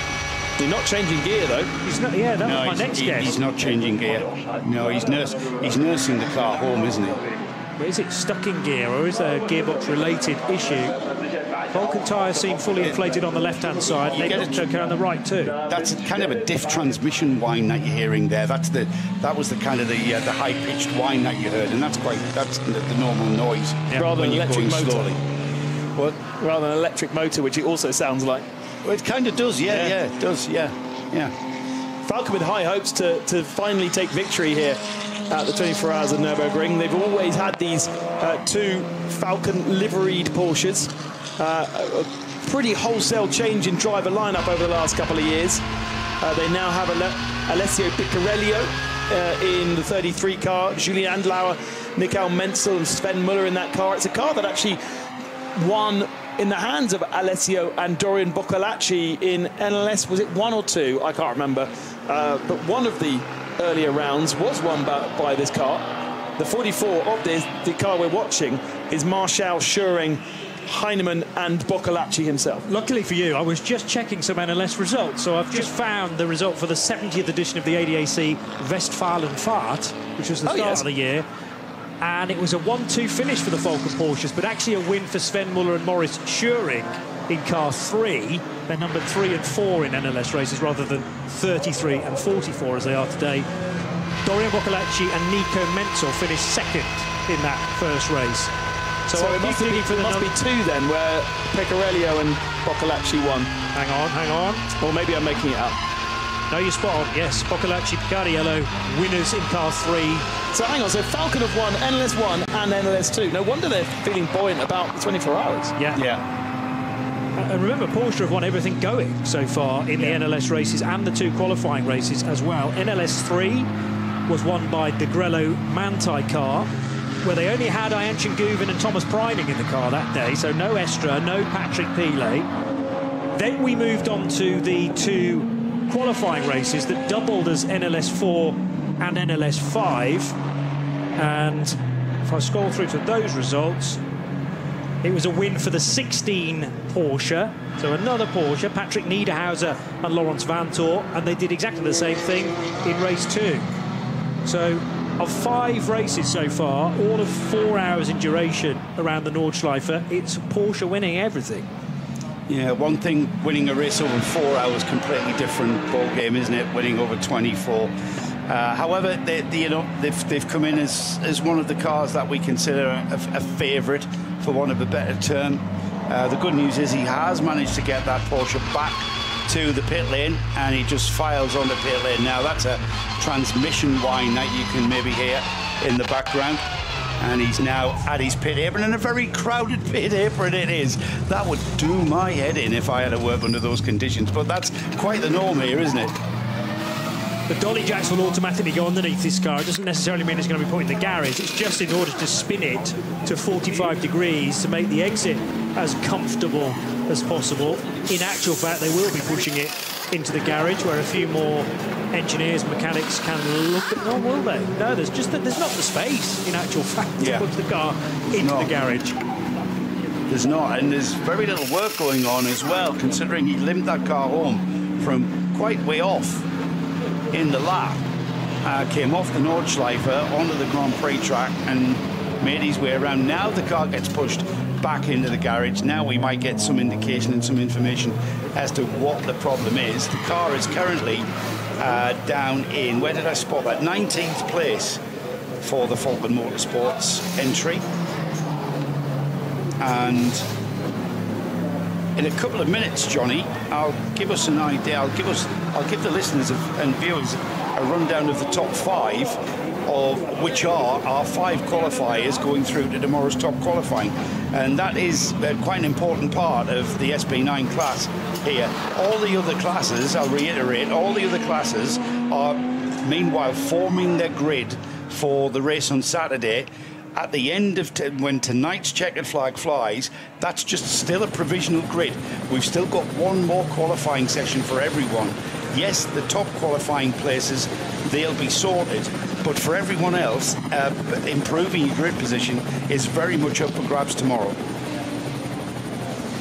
Carlos Rivas is currently at the wheel of the provisional pole sitter, let's call it, in Cup 2, with a session still to go at the end of this one. But that is the 948 Cup 2 car, which is the entry from 48 Loesch Motorsport. So connected, in fact, to car 48. Don't get that confused with 48 in SP9. There is also a 948 with the same sponsor. And remember that Mustafa Mehmet Kaya was in the tyres the last time we checked.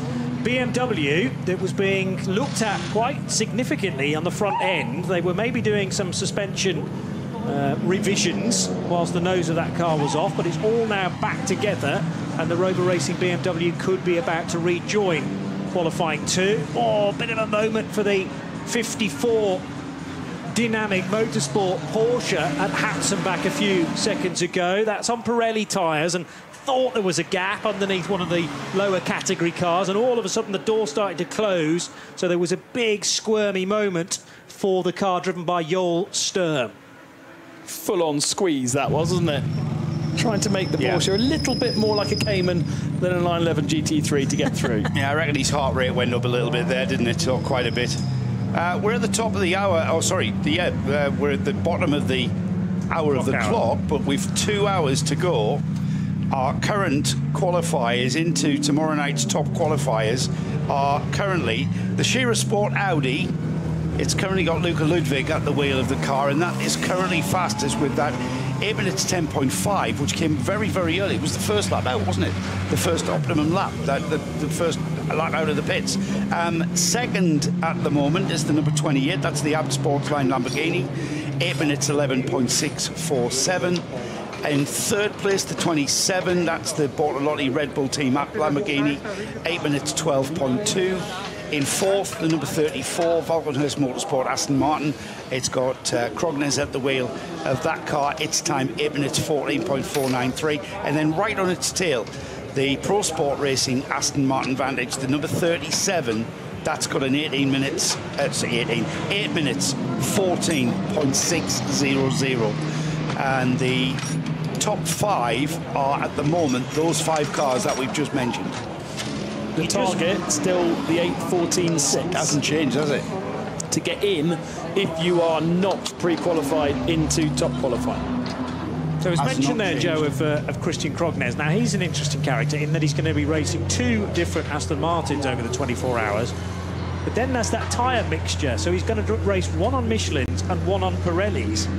You're going to have to certainly have in the forefront of your mind which car you're driving at any one point. That is a research mission for us tomorrow, Johnny.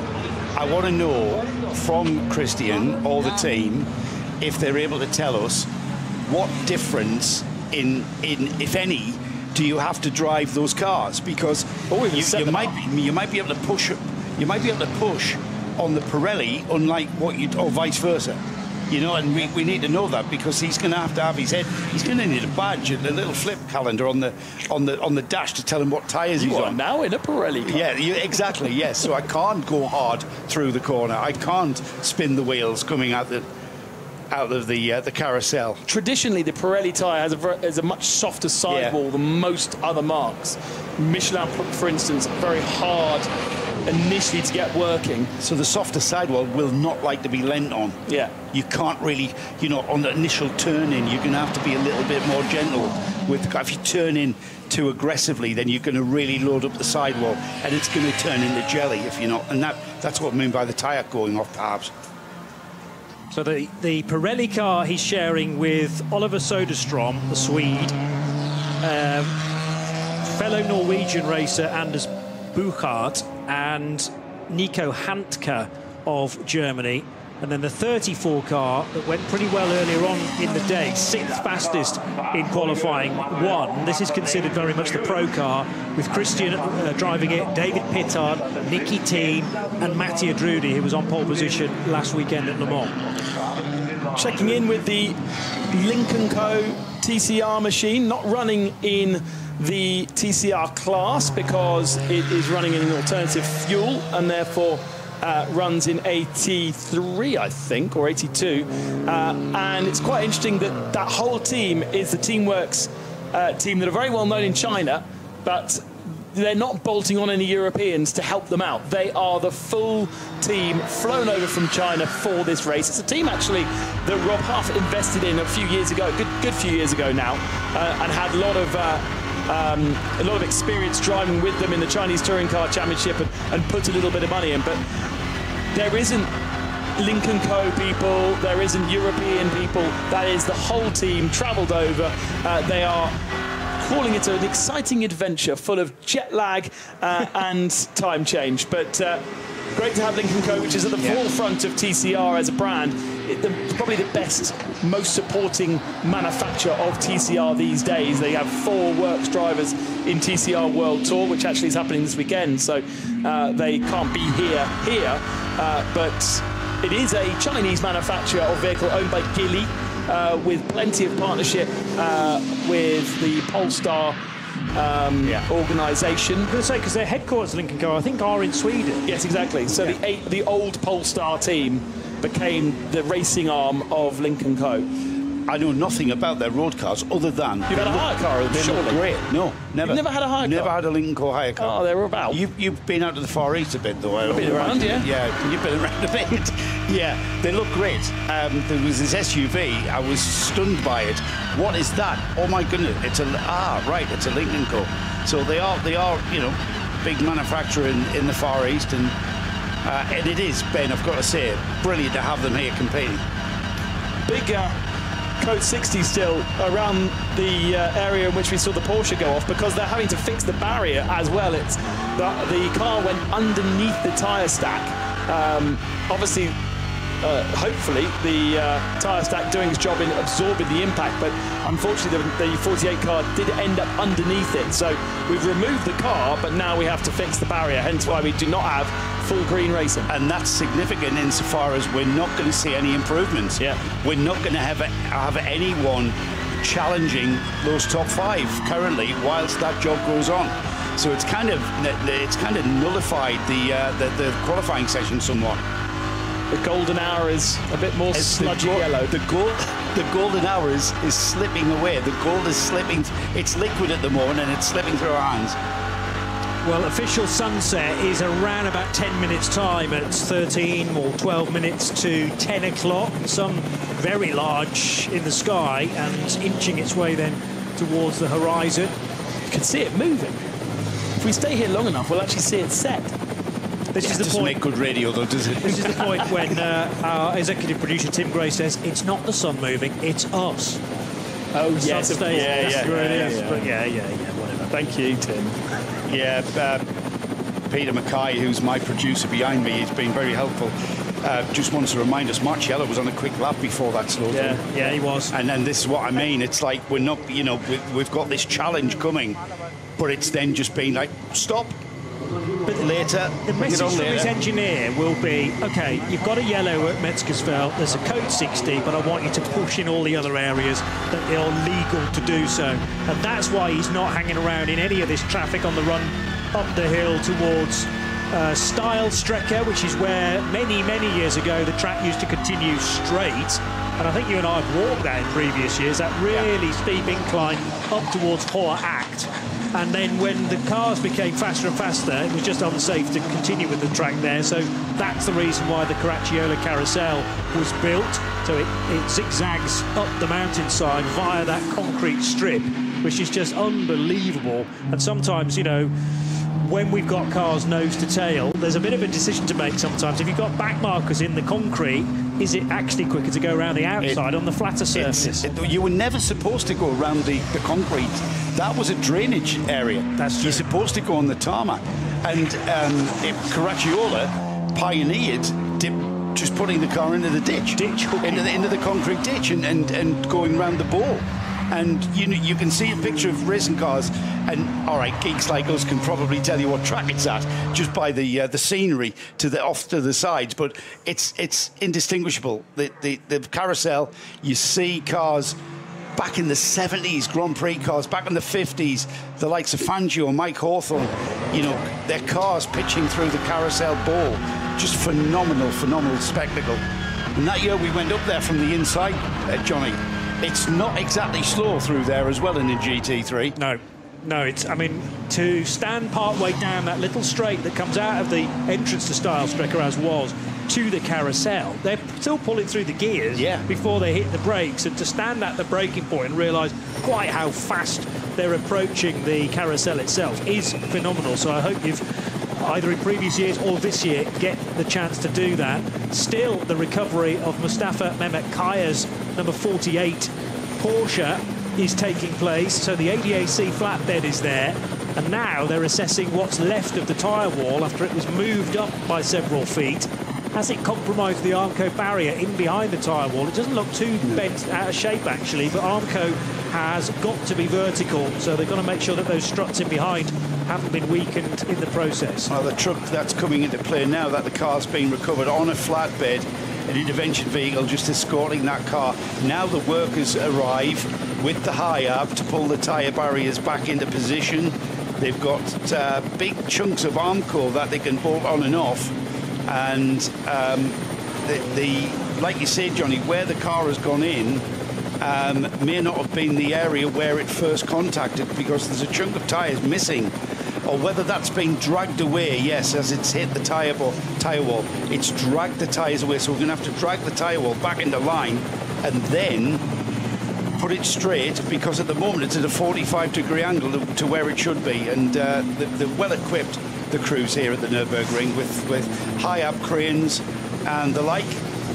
That whole barrier has been dragged, I would say, 3 tyre lengths to the left, and by lifting it, that's not actually going to do anything. It's just going to, you're going to lift it and then place it down, and it's going to stay exactly where it is. As you say, Joe, it needs to be pulled back. Yeah. They almost need to reverse that truck back. It's like a ruffle in a carpet.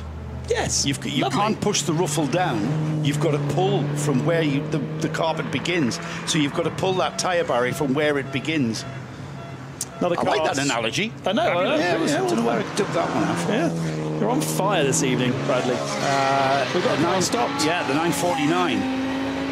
So the 949 is ground to a halt. I'm just trying to identify where that is. It's one of many SRS Team Zorg Rennsport cars, by the way, but I wasn't able to. It's the 949, so the Eschweiler, Graberg and Vinicius driven machine.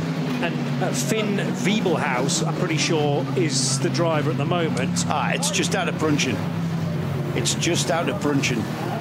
You come through the right-hander of Brunchen, and then the fast left, and it's just on driver's left out on the through the left-hander.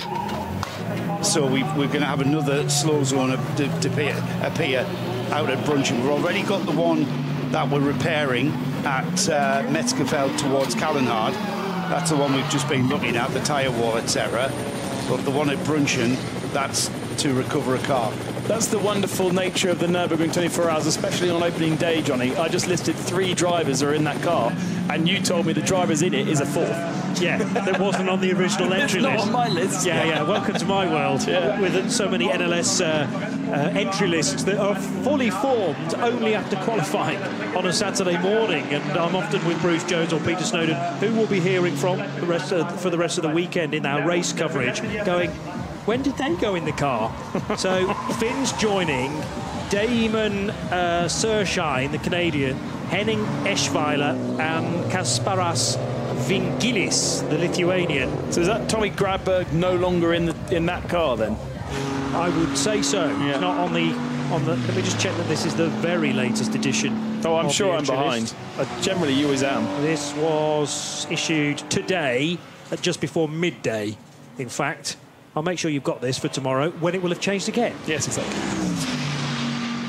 So 2 spots certainly slowed. Ooh, well done. Brunchen won for this 949 Cup 3 Porsche. What's happening in Cup 2? That is still Carlos Rivas's 48 Loesch Motorsport 911 GT3 Cup car, quicker than the 901 SRS Team Zorg Rennsport car, and Mike Rosenberg in the 900 Black Falcon prepared 911 is 3rd fastest so far. Rosenberg is doing laps currently. Again though, so important for those SP9 drivers to be told by their engineers that you've got to push like crazy through the areas of green flag, because then we can get some meaningful data. And that's why Raffaele Marciello was wasting no time in those moments where he was being a little bit compromised, squeezed here and there by the slower cars. They have to go through the corners as well, of course, but it's good practice for these drivers who might not have been here for much of the year, in actual fact. And bear in mind, Raffaele Marciello was driving a BMW hypercar just 7 days ago, so he's got to get back into the GT3 mindset as early as possible. Still no change then with the top 5, and that is not going to be, that's going to not change in the foreseeable future until we've got these slow zones and repairs done to the barriers. So if you were out there, Ben, would you be suggesting to the team, you know, let's keep the tyres? I know we're kind of losing the gold now, but you don't want to waste the car. You might as well wait until the track's cleared and then have a bash at it. The problem is we've seen how long it's taking to fix that area, and we are kind of losing the sun, losing the warmth. The freshness will be coming in to help the engines, but the track temperature will be all right for a moment because it doesn't just disappear as soon as the sun goes down. The tarmac does retain warmth well, but it won't be long before the peak of the conditions are gone. And the last opportunity, therefore, for those that were not in the top 5, that are not in the top 5 now, to qualify through into the top qualifying. It leaves the same cars missing out. Christian Klein at the moment in the Audi R8 number 84, he will miss out, as will Arjun Maini in the 64 Ford Mustang, down in 11th position. The Conrad Motorsport Lamborghini misses out, as does the Patrick Kolb driven 63 Mustang. Outside, there's others as well further down outside the top 15. Good opening sector 4. Well, that was Marciello, wasn't it? Now, what did he do in the end? The 98 BMW, he did pit towards the end, so did a slowing down lap effectively around the Grand Prix circuit, because there is no option to get into pit road from Hohenrhein and the Tiergarten section. Luca Ludwig, fastest, although it was a Christopher Haase time to put that car right at the sharp end. Then Marcus Winkelhock took over for a period of time, and now Luca Ludwig ticking off some laps as well. But Haase striking whilst the iron was hot. There was a clear road right at the start of the session. Began his flying lap at about 8:10, having been released on the nose at 8 o'clock. But the track was very, very quiet at that point, deliberately so. It was reserved entirely for those SP9 cars that weren't already into top qualifying tomorrow. And Haase setting the quickest time in the session so far, an 8:10.5. That car, as things stand, is back into the top qualifiers for tomorrow. Likewise, the two apt Lamborghinis, 27 and 28, with Jordan Pepper setting the time in the first of those Lamborghinis, and Marco Mappelli, the other driver, actually going marginally faster than his teammate. 34 and 37 Aston Martins have also produced good enough times to get in. So we still have a good chunk of this qualifying 2 session to continue until 11:30 tonight, Peter Snowden, and I'm not sure about necessarily night laps. There will be certainly a certain amount of qualifying that you have to do under nightfall, just like Le Mans was last weekend. I feel truly privileged that you've called me Peter Snowden. The fact that I could rise to such heights as GT1 legend and Lister Storm driver Peter Snowden. No, unfortunately, it's just Peter Mackay you've got. Shall we no, don't say just. Don't say just. Just. Peter Mackay, you're a superstar in your own underpants, man. Come on. Well, let's not talk about Peter Snowden's underpants. That could get us in a lot of trouble, couldn't it? It's mainly because I was mentioning Bruce and Snowy not too long ago and their fantastic commentary of NLS races we've had already today. Peter Mackay, been working hard all day on sector splits and whatnot, and I don't know whether you've read the regulations regarding how many night laps you have to put in. But there will be a certain amount of proof that you have run enough during the nighttime hours, and we are at now 9:48. 1 minute after official sunset. The sun still feels like it's up there, though. It does. It's been such a beautiful day here at the Nürburgring Nordschleife, and just a perfect day to go driving, but also to spectate. There's loads of fans here already. I mean, we're still 48 hours away, really, or just less than 48 hours away from the start of the race, which will kick off at 4 o'clock local time on Saturday, and the fever is rising here, and still, you know, it's still a little bit unclear to what the order of things is, because several of the top cars are already into top qualifying, but quite a few aren't. So we haven't really seen the cars that are already in top qualifying wind up yet. We'll get a picture of that tomorrow, and I cannot wait. It's one of my favourite motorsport moments of the year, is the top qualifying, where they set them off one after the other, and it's just so exciting to watch that. And if you've not got it on your schedule for tomorrow, do so, because it's going to be hugely exciting. Interesting to see both of the Lamborghinis qualifying, or both of the ADAC Lamborghinis qualifying for the top qualifying shootout at the moment. They're second and third on the cumulative times at the moment, and looking very, very strong on one lap pace. Likewise, the number 34 Aston Martin, run by Valkenhorst, and the pro car of that lineup on the Michelin tyres, as the guys chronicled earlier on, but they hold that fourth spot. And interestingly, what's a bit of a surprise, I have to say, is in the fifth position is the number 37 Pro Sport Racing GmbH car, because that is the older version of the Aston Martin. It's not the Evo kit, so that's at least 3 years old, because the new Evo kit kicked off at the beginning of the season last year. So that's interesting, and a great job by Marek Bachmann to pull that car up into top qualifying so far. Yeah, don't disagree with that, Peter. Good evening, everybody. If you are just joining us, 10 minutes before 10 here in Central European summertime, and it's that beautiful dark, not quite dark, not quite light sort of transition that we have at the moment. And it is, generally speaking, has generally speaking been a beautiful day, very warm, and set to be warmer over the next few days. Just looking at some of the quotes that we've been getting from our colleagues down in the pit lane. Everybody's loving it. Nobody's like, oh yeah, we're doing all right. Obviously, there's been a few people who've had some problems, but they're not admitting it, or at least they're just taking it as it comes, which is, you know, I don't know what else you could do, in fairness, but some interesting work to be done at this stage in terms of getting the cars tuned to the slightly darker and cooler temperatures.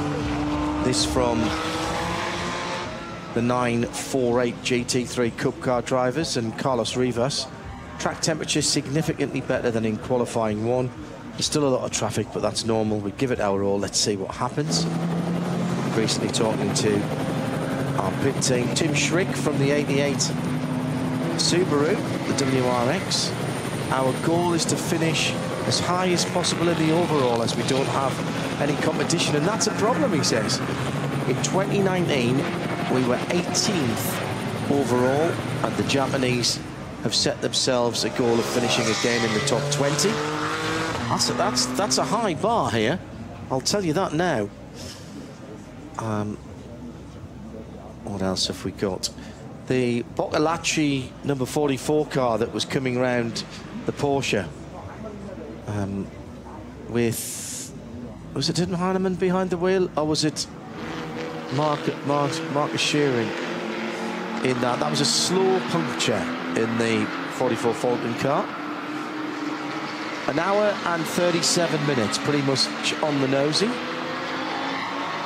If you'd like to get in touch with us, please do. We always like to hear from you, and it informs what you want to hear about is what we want to inform you. And if I could find where we are, there we are. Hello to Kevin Payne, who's used Twitter or X. Camera operators giving us some stunning sunset scenes tonight. Looks amazing. Tomorrow, at just after 4 o'clock in the morning, is the summer solstice here. I think it's about 4:18 in the morning is the summer solstice. So we have an extremely short night tonight and tomorrow. I think it was something around 8 hours of official darkness. And that's Saturday into Sunday. And that's a lot less than we normally have here. Exactly, because we are about a month later than normal, and next year will be about back to a month earlier than this year. So it does, and that changes things really quite a lot. As Thomas Preining jumps on board now, the number 911 Manthey Racing Porsche. Manthey coming in here trying to get back on the top of the tree in terms of overall wins here. They are tied with Scherer Sport PHX with 7 wins apiece, and Manthey, I mean, they are the Nürburgring really, based here just at Moistpath, which is just beside the Dottingerhof on driver's left if you come up the Dottingerhof. They don't trailer the cars here, they drive the cars here. Yeah, as did Scherer Sport, funnily enough, so maybe that's an omen. They put a little yellow light on the... There's a regulation here that says for non-road going vehicles, so agricultural vehicles and non-road vehicles, if you have a little yellow light on the top, you can drive at a certain amount of kilometres between where it's working, even though it's not, strictly speaking, road legal, which I think is quite funny. So they do that with the race cars.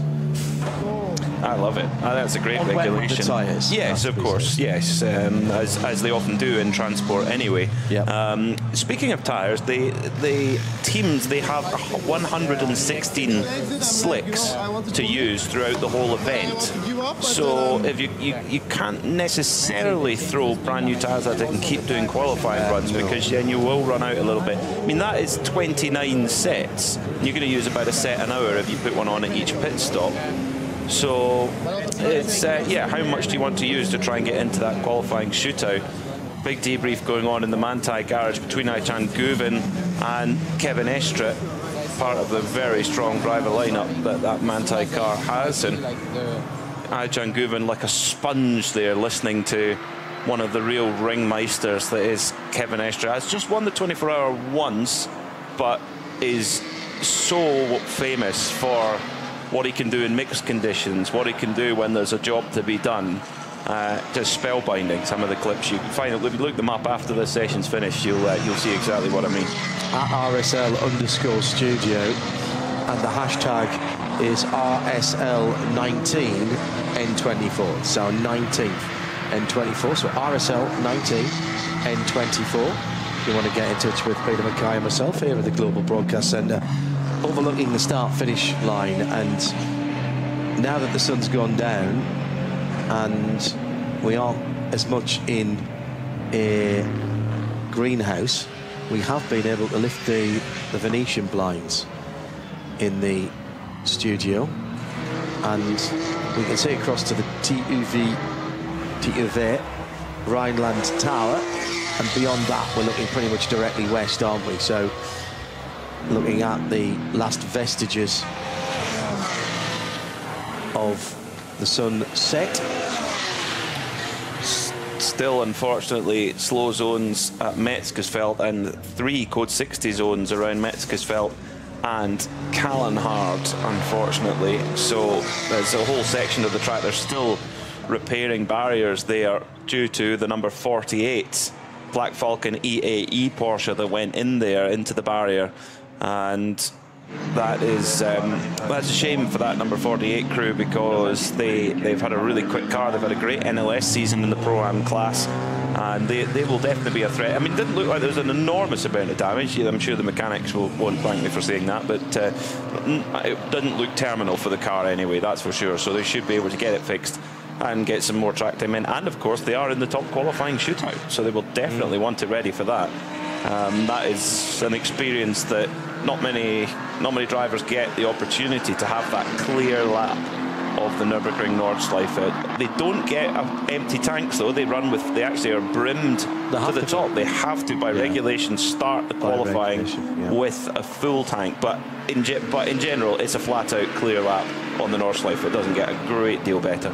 Well, all the drivers love that since it was brought in a few years ago, and it has become a must-watch. So check your local listings for details. Don't forget we're our lovely friends at Racer are streaming this event this year. So if you're in the US, you'll be able to get up to the race start and actually a little bit into the race on the internet at YouTube, but after that it is on Racer, and you'll be able to follow along on there. Teo Vey, apparently, for the Rhineland Tower. Thank you, Tim. And it is 10 o'clock in the evening, 9 o'clock where Tim is, back in the UK. Thank you for your company today already. Plenty to come tomorrow, but still an hour and 30 minutes to see if anyone can improve. Air temperature's coming down. Track temperature will come down a little bit as well. Maybe time for a fast lap for those not yet into the top qualifying. Let's find out in the next 90 minutes.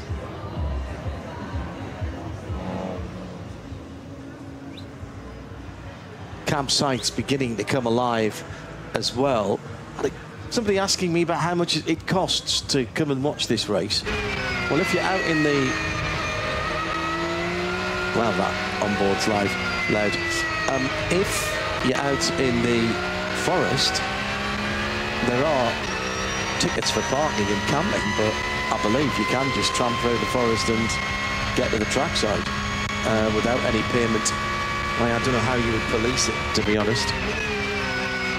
I think there's a lot of things that go on out with the circuit that are difficult to police. That amazing symphony in the background. Car number 16, Shera Sport PHX, Porsche, not Audi. Porsche, they do have an Audi, but they also have a Porsche now. The blue number 16, known as Sally, named after Sally Carrera from the Cars movies. It's even got underneath the engine cover, even got the tattoo that Sally Carrera has. So all the details thought about for Shera Sport PHX. Interestingly, they didn't want to make the full switch over to Porsche. They've kept their race-winning Audi from last year, of course, splitting their bets between the two German manufacturers. And at the moment, no matter how well your lap's going, it's going to be scrubbed basically by the time you get to Metzgesfeld. So Lawrence Vanthoor not on a lap that will be counting really, because they'll hit the slow zone and then that's it. And this is really interesting, John, because the number 16 Shera Sport PHX Porsche, for me, was one of the top two favourite cars coming into this. But if they don't get into top qualifying, that is going to be a lot more difficult for them. Does it make that much difference? Yes. You think? Yeah, well, here, if you lose time, you don't ever get it back. And if you miss the leading train, you'd leave yourself really on the back foot, and you can be fighting all night to make up the time that you lost not being in the top qualifying. 17 cars go into that, so you'll be on the 9th row or lower. Not impossible. Did you find out? What am I trying to turn up and turn down? Here we go. Did you find out how many cars get the blue light? From my understanding, it's just those who are in top qualifying. See, I thought that was changed a few years ago to all the GT3 cars, all the SP9 cars, so that slower cars realised what was coming up behind them. Answers on a postcard, please. Or answers to RSL_studio. To answer the question on does the qualifying matter, there's two sides to the story actually, because if you're on pole, the last car to win from pole was the Mercedes in 2016. But interestingly, the last 2 years, the winner has started third on the grid. Yeah. Then in 2022, 2021, all the way back to 2017, it's been out with the top three in qualifying. So there's definitely two sides to the story, that's for sure. But it isn't just about the overall top pole sitter. One car that's definitely a fan favourite around here is the Beetle RSR, car number 13. That's had a bit of work done since we saw it here last year. It's an ever-evolving beast. Is driven by Bernd Albrecht at the moment. When I saw this here a few years ago, and it's been here a few years, it reminded me of a project that somebody had done to make a... Right, I think we mentioned this earlier on, but pit speed limits must be respected here. If you don't, then you lose your fastest lap, and that is the number 59 that has lost its time. That is a front-running car in FT8T. It's a McLaren Artura Trophy, which is faster than the GT3 cars up the Dottinger Row. That's because it has less aero, I presume. Yes, exactly. Sorry, to go back to the Beetle.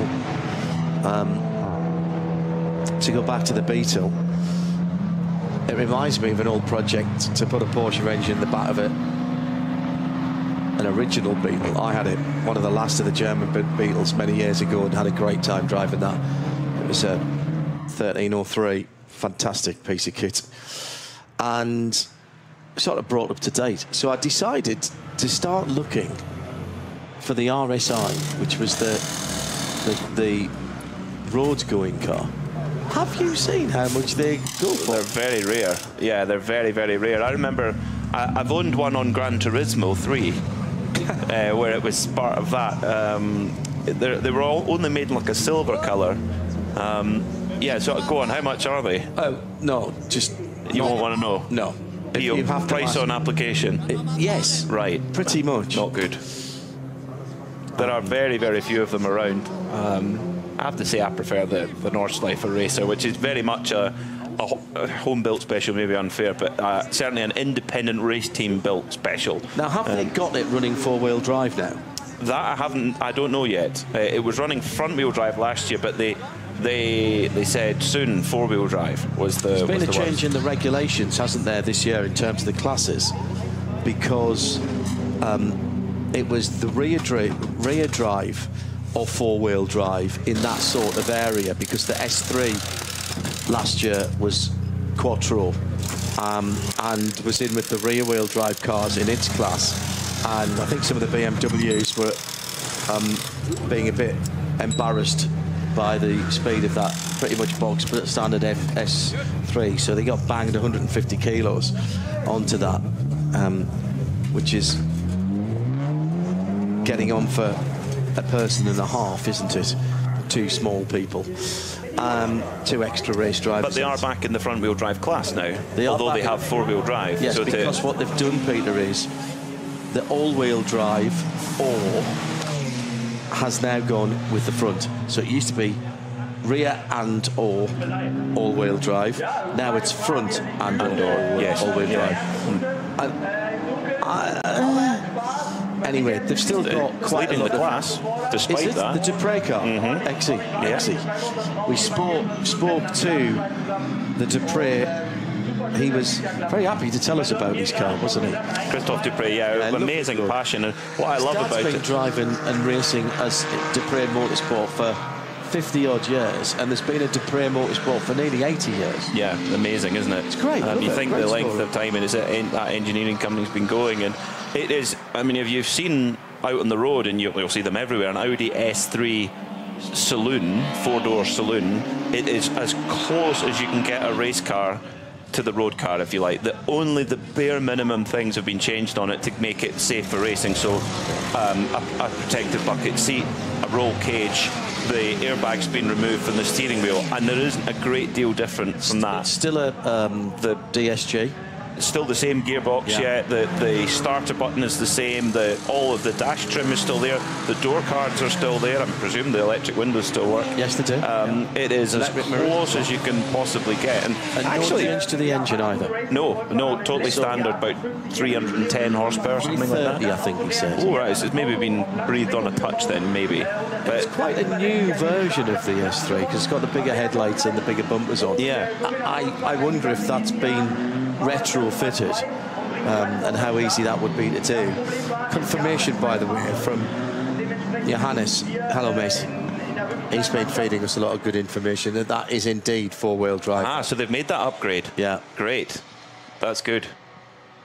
They were talking about using some bits from an Audi TT when I spoke to them 2 years ago. Yeah, it was a four-cylinder VAG turbo unit last year. I presume it's the same. The venerable AA888 by something like that, yeah. Well, the engine you see in almost anything from Golf Rs. Yeah, actually, that is the base block that's in the Skoda Fabia RS Rally 2 car. Oh, is it? Yeah, AA888. They've got their money's worth out of the development budget for that engine, I think. Beautiful time of the evening now for our camera operators to be shooting. We've got a very quick cable camera on the front straight, which starts off on driver's left and then is diagonally rigged across to the first corner, pretty much across the apex of the first corner. The local water companies will have been doing well this week. Gerolsteiner amongst others, but there's been an awful lot of water consumed. Full dark now, with an hour and 20 to go. So it has got. It was nice for a little while, but the last bit of darkness has happened really quickly. It has, yes, and I think it will be different depending on which part of the circuit you're on, because in the Grand Prix track it's not quite as heavily wooded, of course, so you get more of the last bits of light from the sky. But when you get out onto the Nordschleife, it will be darker because a lot of them are within the trees. But important running for all of the cars out with the SP9. They are trying to get their grid spots in all of these qualifying sessions. And it's also trying to get all of their drivers cycled through, get some experience. You know, you can't really drive in the Nürburgring 24 without doing NLS races first. So you get a bit of an idea of that. You can't, no. So you need to get your permit. So everybody's heard about Max Verstappen's run in a test day here and saying, oh, why is he not at the 24-hour? Well, he would have to do his permit just like everybody else. I did notice. Yeah, an Aston Martin this time. I did notice that. Yeah, the number 48 Black Falcon EAE Porsche has been returned. Amazingly quick job from the circuit recovery team to get the car back to the garage already. It was all the way at Metzgesfeld, and there's more damage than I actually thought. Yeah, I thought that would drive out from underneath those barriers, the tyre barriers. It didn't, and there's quite a bit of bodywork damage. I mean, the wheels are roughly pointing in the right direction, or at least the hubs are. Just a point on that, during the race, you can get outside assistance, and we'll quite often see the trackers on the cars on the infield roads. And of course, this is a circuit that goes around point to point. It was created to mimic the roads around this area and take the famous Eifelrennen, the Eiffel races, off the roads. So rather than flying past people's front doors in the early to mid-1920s, this place was conceived and built also as a test facility as well. And ever since then, it has absolutely been challenging the automotive world in both street cars, road cars, and in racing cars, whether it is the cars themselves, the systems, the secondary and tertiary systems and suppliers like tyres and brakes. What a facility has turned out to be. I don't think you could do this today. No chance.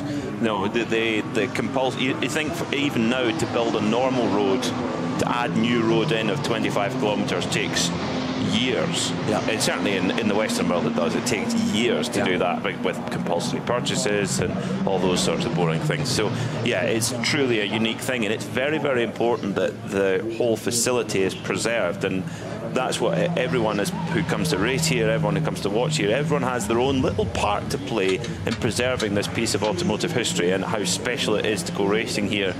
Not just once a year, of course. We race all the way through the year. The Nürburgring Langstrecken series, which we're fortunate enough to cover on the Radio Show Limited network of channels. And this, of course, is the highlight of the year of our Nürburgring season of the Big Racing 24. And personally, for me, one of my motorsport highlights of the year, full stop. Thanks to Perry, we've found on Race Cars Direct, I think, yes it is, chassis number 57 of the 60 RSI Beetle Cup cars. which is ready to go. Now, that was a 3.2 V6 and has the all-in suspension kit as well, which is worth about £8,000. And lightweight 2-piece wheels, air jacks, etc. Price on application.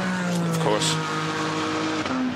It's in black and red at the moment and runs the 57 number. Thank you, Perry. That's Joseph Perry. Hashtag RSL19N24. If you want to get in touch. Hour and 15 to go.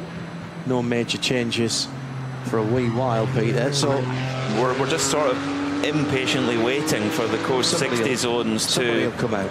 Well, if those code 60 zones remove, then you'll get a big rush. There's 3 code 60 zones at the moment between Metzgesfeld and Kallenhardt. So at the moment, there's no point in going out to try and take a lap on if that's what you're going for. At the moment, the big car we've got to keep a watch on is the number 16 Sherasport PHX Porsche, which was hugely fast in the qualifying races and has clearly very, very strong pace, but it just didn't quite get into that top 5, those 5 transfer spots to the top qualifying, which is what we're really watching for. So at the moment, Lawrence Vantor, who's arguably the fastest driver in that driver lineup, is suited and booted in the car, strapped in, ready to go, but he's just sitting in the pits at the moment, presumably waiting for those code 60s to be lifted and for the track to be full green again.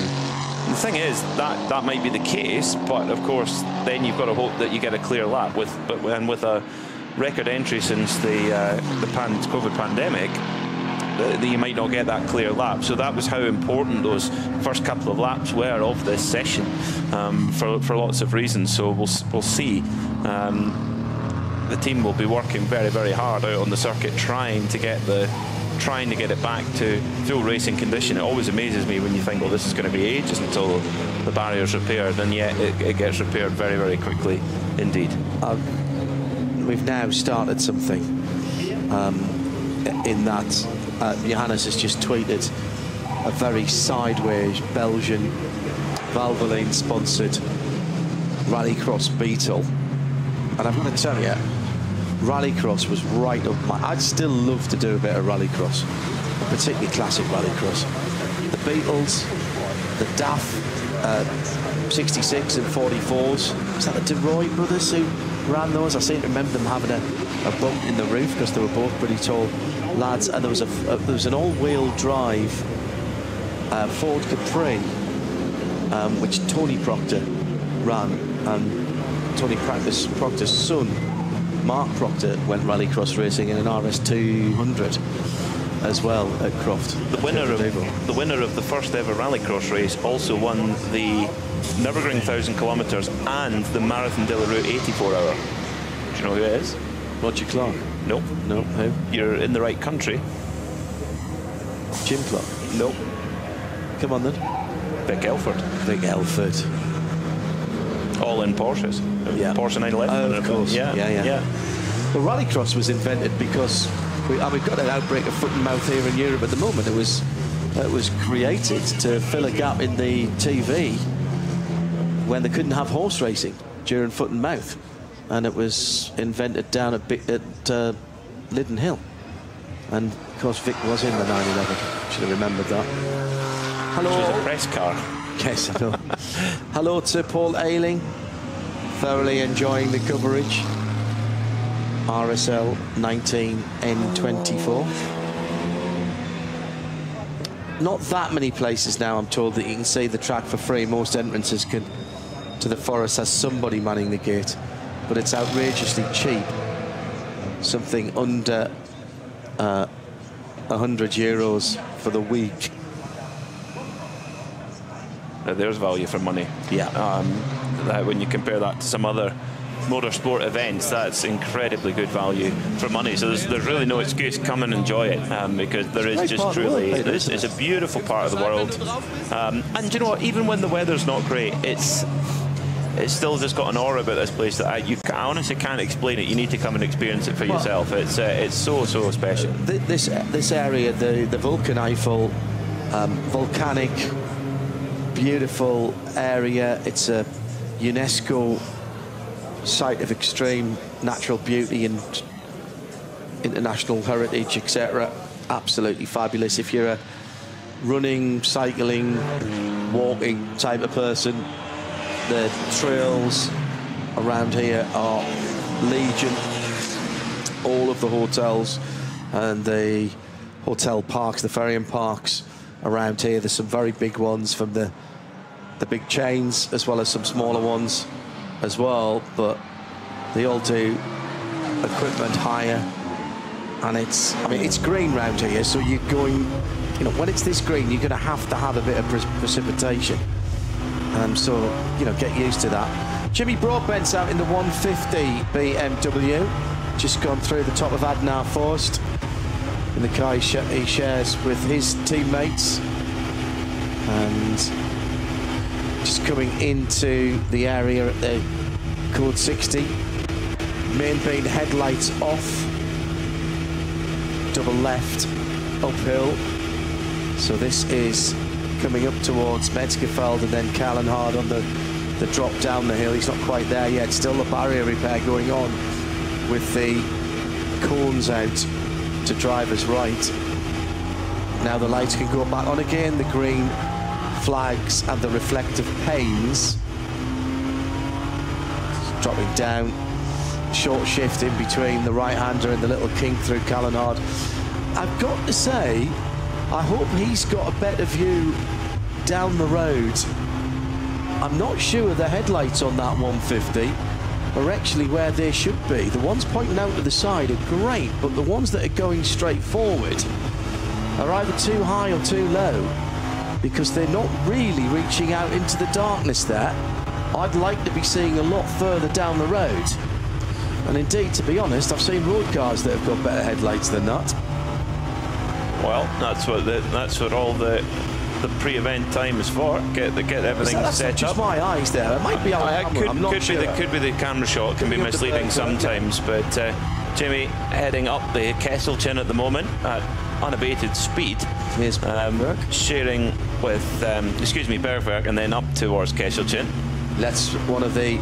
That's the purple people eater, the Get Speed AMG that goes through. Not only is it very purple, but it's got the header rail lights over the top. Lots of people utilising these stick-on LEDs for identification for the teams when they're watching the same pictures that we do. Makes it easier for us. Yeah, absolutely, it does once you learn them. Don't forget, by the way, you can follow along. There's all the information that we've got here, including a very good app. The app, unfortunately, is still only available on Apple devices, which is a bit of a shame. But all the timing is available via the N24 website and the live ticker as well. Yeah, there's lots of layers of detail you can gain through public information there. It's Jimmy Broadbent now coming up towards the carousel, the famous carousel. When you think of the Nürburgring, that's probably the corner that's photographically anyway the most famous. But it's part of their logo now. Let's not forget. Right. Okay. Yeah. The Caracciolo carousel. Yes, it is. I mean, an iconic corner. And Jimmy sharing with a team that have been a fairly solid quartet now for a couple of years, sharing with Stephen Brown, Misha Khairuddin, and Manuel Metzger, who's definitely the most experienced driver in that crew, and a great guy to have on board. But you know, Jimmy, Steve, and Misha. I mean, Misha drives here every single day, several laps a day in road cars, so knows the place well. But Jimmy's, he's more than serving his apprenticeship here at the Nürburgring Nordschleife, and they'll be looking to go for the top result. They're in the SP8T class, which is a very competitive class with several different types of machinery in it. Lamborghini in the pit lane is the mostly black and white. It's a 28 car. Yeah, that is the Apt Sports line. Yeah, beautiful. Very, very purposeful with the rear wing, as is the fashion nowadays, mounted on the swan necks. The Audi Evos, of course, have got the swan necks underneath, around the other side, and it has got the splitter in the middle, the fin as well. This is the Mapelli, Engelhardt and Engsler number 28 guide. Satin dark grey and satin black colours this year seem to be the vogue, don't they? They seem to be that satin sort of, not gloss finish, but not exactly matte finish either. Don't know whether it's more slippery through the air or... Could be, yeah, could be the reason. Or lighter weight, lighter weight wrap, I don't know. But interesting to see that the Lamborghinis have really picked up the pace since the qualifying races. When you look at their pace just now, that both cars in top qualifying. Yeah, that's right, John. Yeah, and then in second and third, right now they're way quicker than they were in the qualifying races. And interestingly, they're one of only two brands that have had a balance of performance adjustment coming into this race. The car has been given a slightly lower minimum wing angle, so less draggy if you like, and also a slightly lower minimum rake, so again less draggy, and that's clearly made a difference. Their best lap time, 8:11.647 for the number 28 App Sportsline car, and actually that's pretty much on their exact theoretical best. If you take all their best sectors, they're only a 10th slower, which is amazing. 8:12.2 for Mirko Bertolotti's number 27 the sister car, which is about half a second off the theoretical best. Again, very good. So they're looking good. They're looking really good right now, and this is something that's for apps. This is really important to have two cars, because when they were last in the hunt for the win, which was 2 years ago, they had a puncture just around around Brunchen, excuse me, and that cost them several minutes, and the race was gone. But they were quick enough to win the race that year. This year, having two cars in there, that can only help. Down to just on an hour and 4 minutes to go. Sven Müller behind the wheel of the number 33 Porsche 911 GT3R. The circuit still under the cooled 60s we've been telling you about, so there'll be no improvements. And that was another Falcon car by the side of the road there. They've got one of the BMWs as well, haven't they, in Falcon colours? Down the field. Down the field they might do, not in SP9. No. SP9, no. I think it's that looked to be just coming through Galgenkoch, the Gallows Hill, just coming on the Dottinger Höhe, so you might want to just spot to see who's moving slowly there, Peter. Those on driver's left, just coming onto the Dottinger Höhe. And it was moving very slowly. Meantime, the Toyo tyres, Proxys, Toyota is in the pit lane. This is number 160, the Super GR. That would make sense, John. It's a Golf GTI, but it's Max Cruiser Racing, which it does have sponsorship from Falcon. So you're right over the Falcon for sure. It's hard to tell in the darkness, isn't it? That's in the AT3 class. Yeah. With Armando Stanco, Dario Stanco, Christoph Lenz and Max Kruse himself driving. And that's for all the years we've had Max Kruse cars here, this is the first time he's raced here. The first time he's raced in the 24. Okay. Great to have him. He was having a lot of fun earlier on in his early laps here. If we could just get rid of these pesky slow zones, I think we could have a real rush for some times. We do have an hour and 2 minutes left on the clock. In to top queue that should be. It's number 16 Sheriff Sport Porsche, right, for certain. Right. They right now will be, they'll be so frustrated because they know they've got a car capable. The other one as well, which is a curious case, is the number 98 Rover BMW. Now, they didn't go to the qualifying races. It's the only BMW It's the only BMW. And last year we saw some of the BMWs be a bit off the pace all week, albeit then Max Hesse put the car on pole. But then in the race, all of a sudden, particularly the Rover cars came to the fore and were way quicker than they've been all week. Go figure. Now, I wonder what if the Rover 98 BMW team are potentially not wanting to show their hand, potentially happy to miss top qualifying, and then see if they get a balance of performance adjustment. We've seen it done before, but if they don't, well, if that's their pace, then they're off the pace right now by a good margin. Peter Mackay and John Hindhaugh on the late shift here, thanks to Ben Constantiouris, Joe Bradley and Johnny Palmer. Actually, that should have been Joe Bradley, Ben Constantiouris and Johnny Palmer in alphabetical order.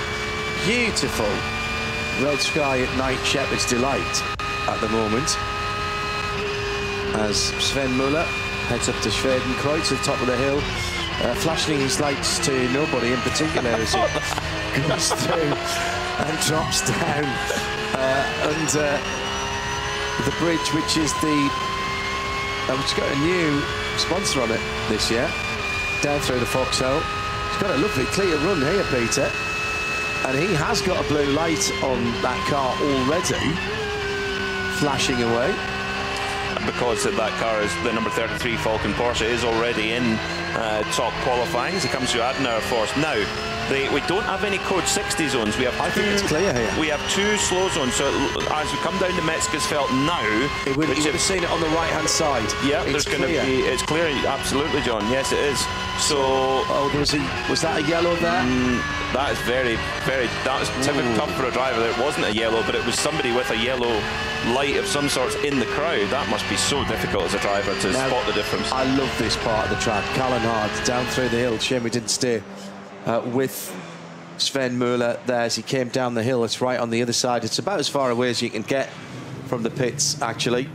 Well, stand by your stand by the fences, because maybe take a step back from the fences, because this is where we could see some cars go for a lap. Lawrence Vantor at the moment is on circuit. In fact, he's just coming round to start another lap, which is pretty handy indeed. It's almost as if they knew how long it would take for the track to open up again. The track, we only have 1 yellow flag at Carousel now, so the track is effectively capable of giving a lap time, as Vantor has come through the first sector and he's losing half a second in that first sector alone. Boccolacci's in the pitch in the number 44, the sister car to Sven Muller, the 2 Falcon Porsches. Do you want to be going out now and heating up a set of brand new tyres from whomever they are, or would you have already wanted to be out there, even if you had a couple of laps on them, just to have some residual heat in them? I'm not sure. Hard to say. Sure. Depends on the brand, I think. I reckon 9 different brands of tyres this year. It's a little bit less than last year. We had 11 last year. Yeah. It's amazing. And want to name them? Without looking.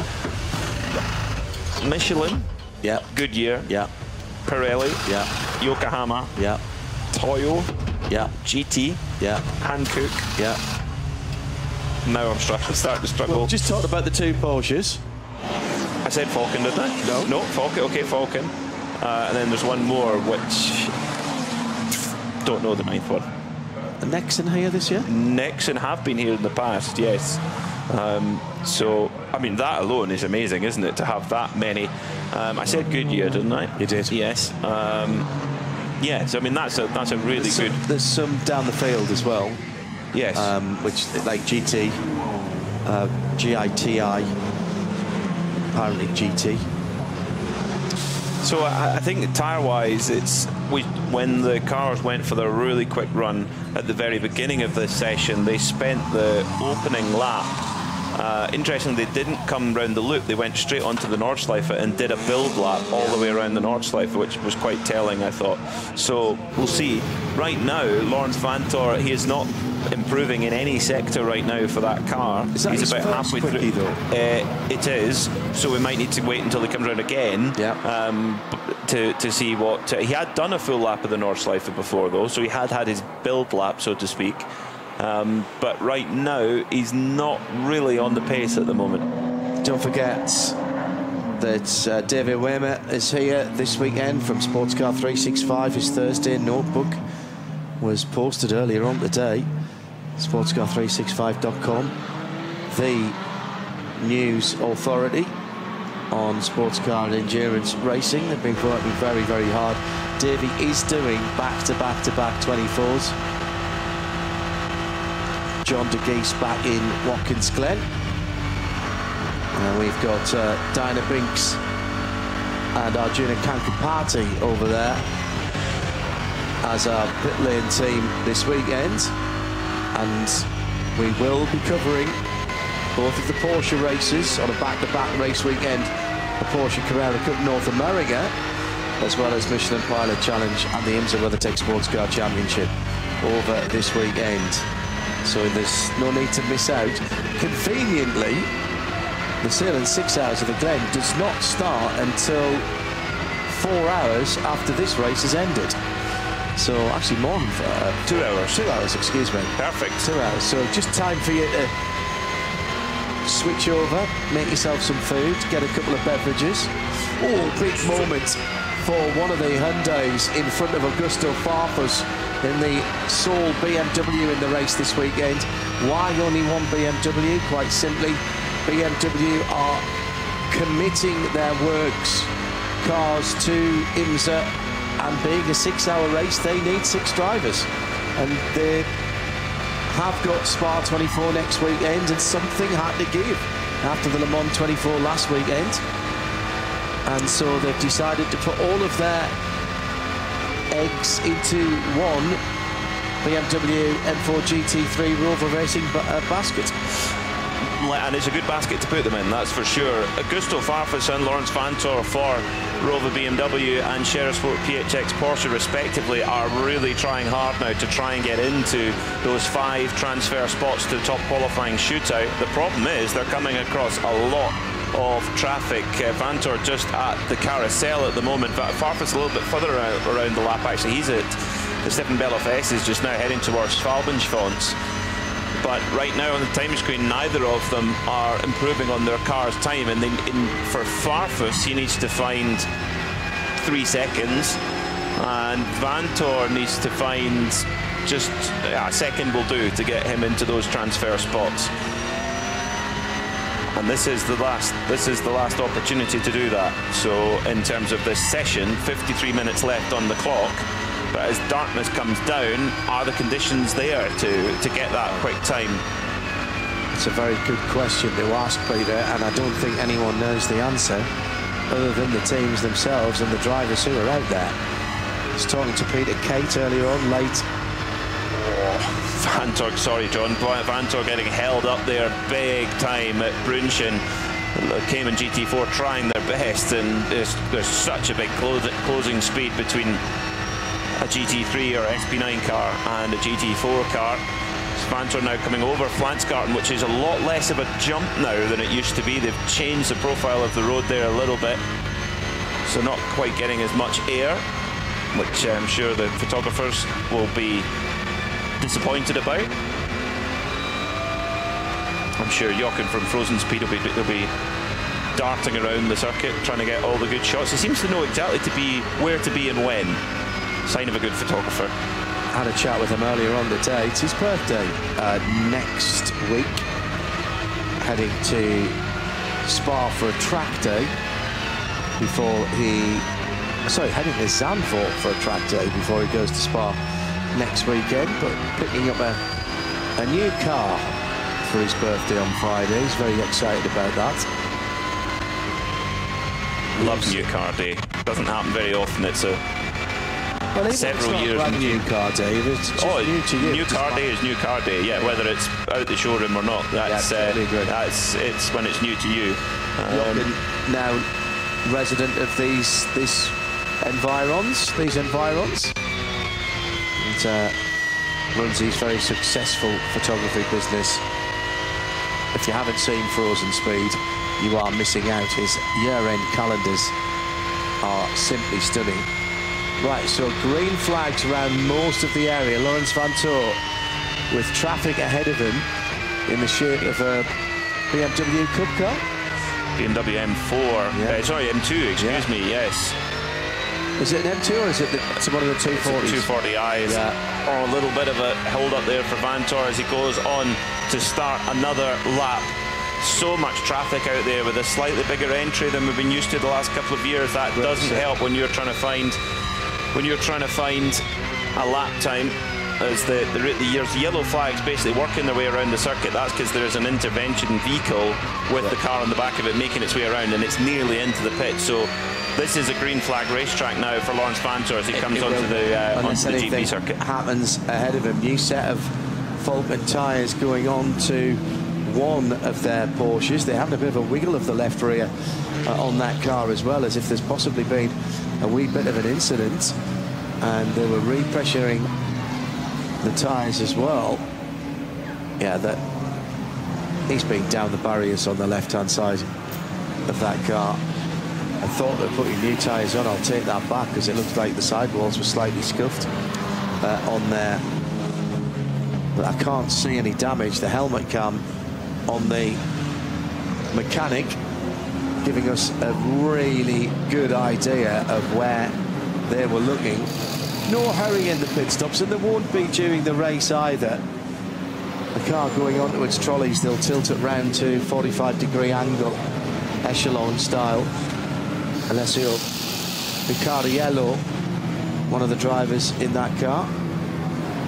A very strong driver indeed, and he had, there was quite a big, shall we say, social media exchange when Max Verstappen nearly broke the internet by putting in an alleged lap time, and Alessio Piccarello, which was very fast, and Alessio Piccarello had definitely the tweet of that whole exchange he says, "Thank you to Franz Hermann," which is Max Verstappen's pseudonym, I suppose. Yes, and he says, "Thank you very much." Apparently by his British mechanics. Right. He said, "Thank you very much." Without any sense of irony. And he said, "Thank you very much to Franz Hermann for showing the full pace of the Ferrari 296 on the Nordschleife," which I thought was quite funny. Yeah. It was a test day. Michelin set of tyres on the BMW. Just hearing... hello to Shindig Bear, by the way. Thank you for your kind words.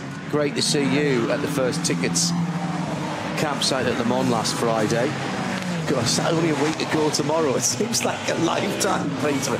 That was your first opportunity to come into one of our stand-ups. Oh, big moment at the first corner, as one of the GT4 Caymans was a little bit unsure of where to go, being closed down on by a couple of faster cars, held his line, and no contact. So hello to Shindig Bear. Hello to Alan Prosser. Still a few customers in the pub in North Wales, but he's taking control of the big telly. He's got his feet up there.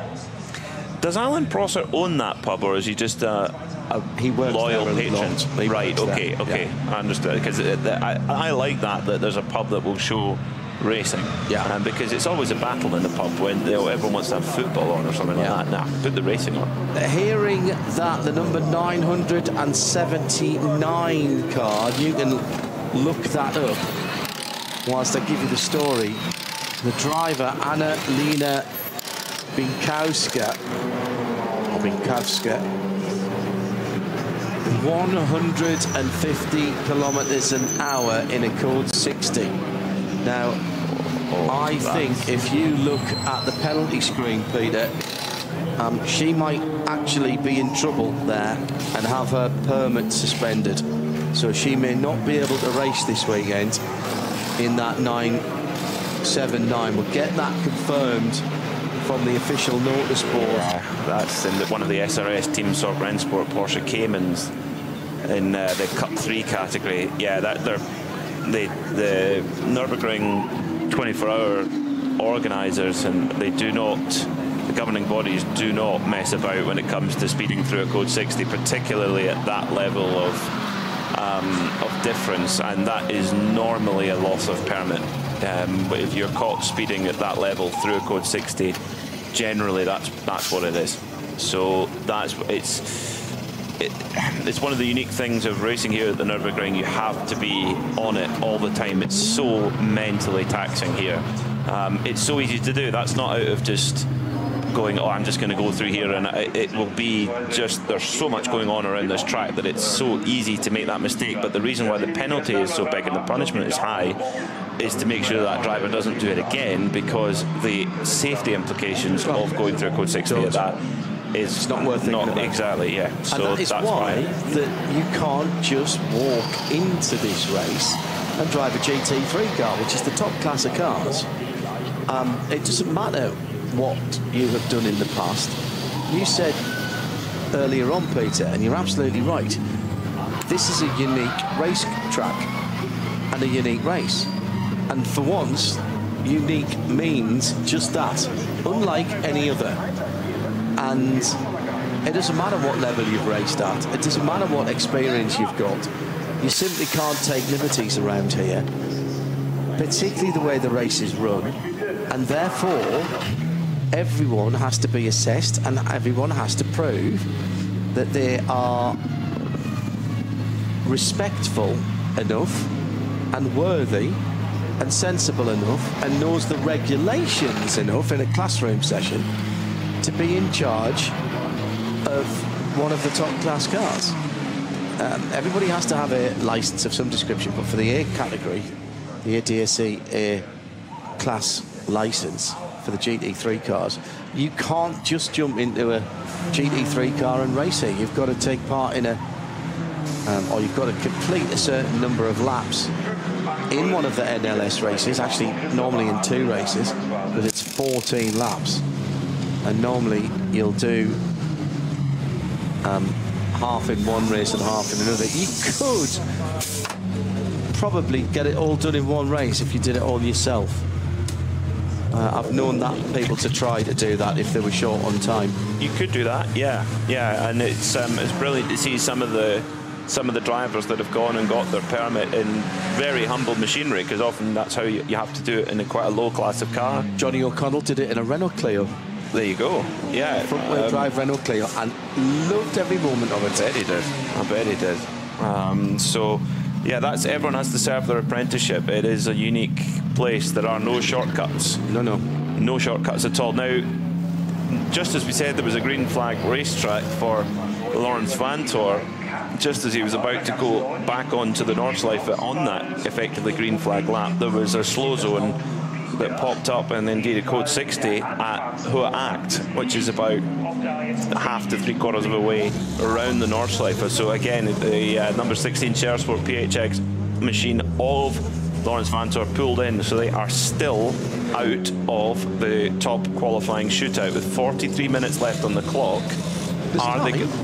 There's time, but is there going to be even a green racetrack? You're not going to have a clear racetrack, that's for sure. You're going to hit traffic. It's just whether you can get around that traffic quick enough to be able to set that lap time. Now, they have theoretically an 8-minute 13.5 in the car based on their sectors through qualifying earlier on in this qualifying session. That would be plenty to get them in. In fact, a second slower than that would get them in. But you need the clear track.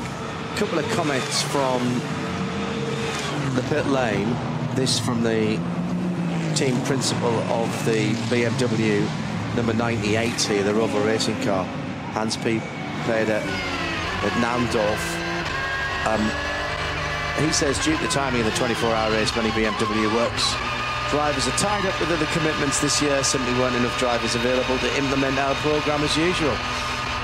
Namely, with at least 2 works cars. We are happy to be competing at all this year, with an eye on Le Mans and Spa, with BMW competing, of course, in IMSA as well. The decision to race at the Nürburgring was actually made relatively late, so we've stuck with just 1 car, albeit with some really strong drivers. We would like to see more BMWs in the field, at the front of the field, but this participation should be understood as clear commitment from BMW for this race. Not entirely satisfied with the first day. We're missing out on some important processes due to the shortened preparation time. We should have been in the top qualifying, but at the moment we're finding that quite difficult. We're getting ready and then focusing entirely on the race. Drivers need to get used to visibility and light, and we need to fine-tune the lighting. That from the Soul BMW. Team manager Gunther Aberer for the Mercedes-AMG GT3, the Kenneth Heyer Mohertling car. We're in our programme and training for the race now, as we've already qualified for top qualifying. Yeah, absolutely, makes sense. Franz Conrad saying of his number 7 car, just as I was about to read that out, that's disappeared. Let me go down a bit.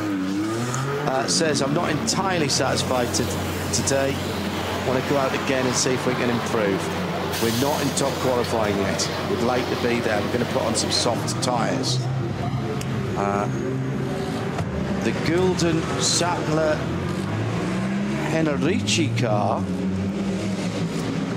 reported on fire near the exit of the test hill. The driver is out of the car. Now, we've not seen that part of the track.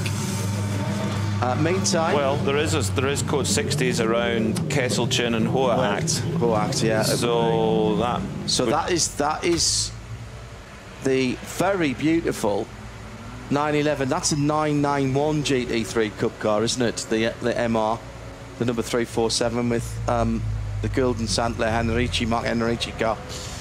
That's the blue one, I think, if I remember right. Yeah, it's a really cool-looking car, a Toyo livery. Just on that point that Franz Conrad made about throwing a soft tyre on, that's something that, you know, it depends on the manufacturer that you're on. These are what are called confidential tyres, so you're not when you go to compete in a championship where they have a control tyre, everybody kind of gets the same thing.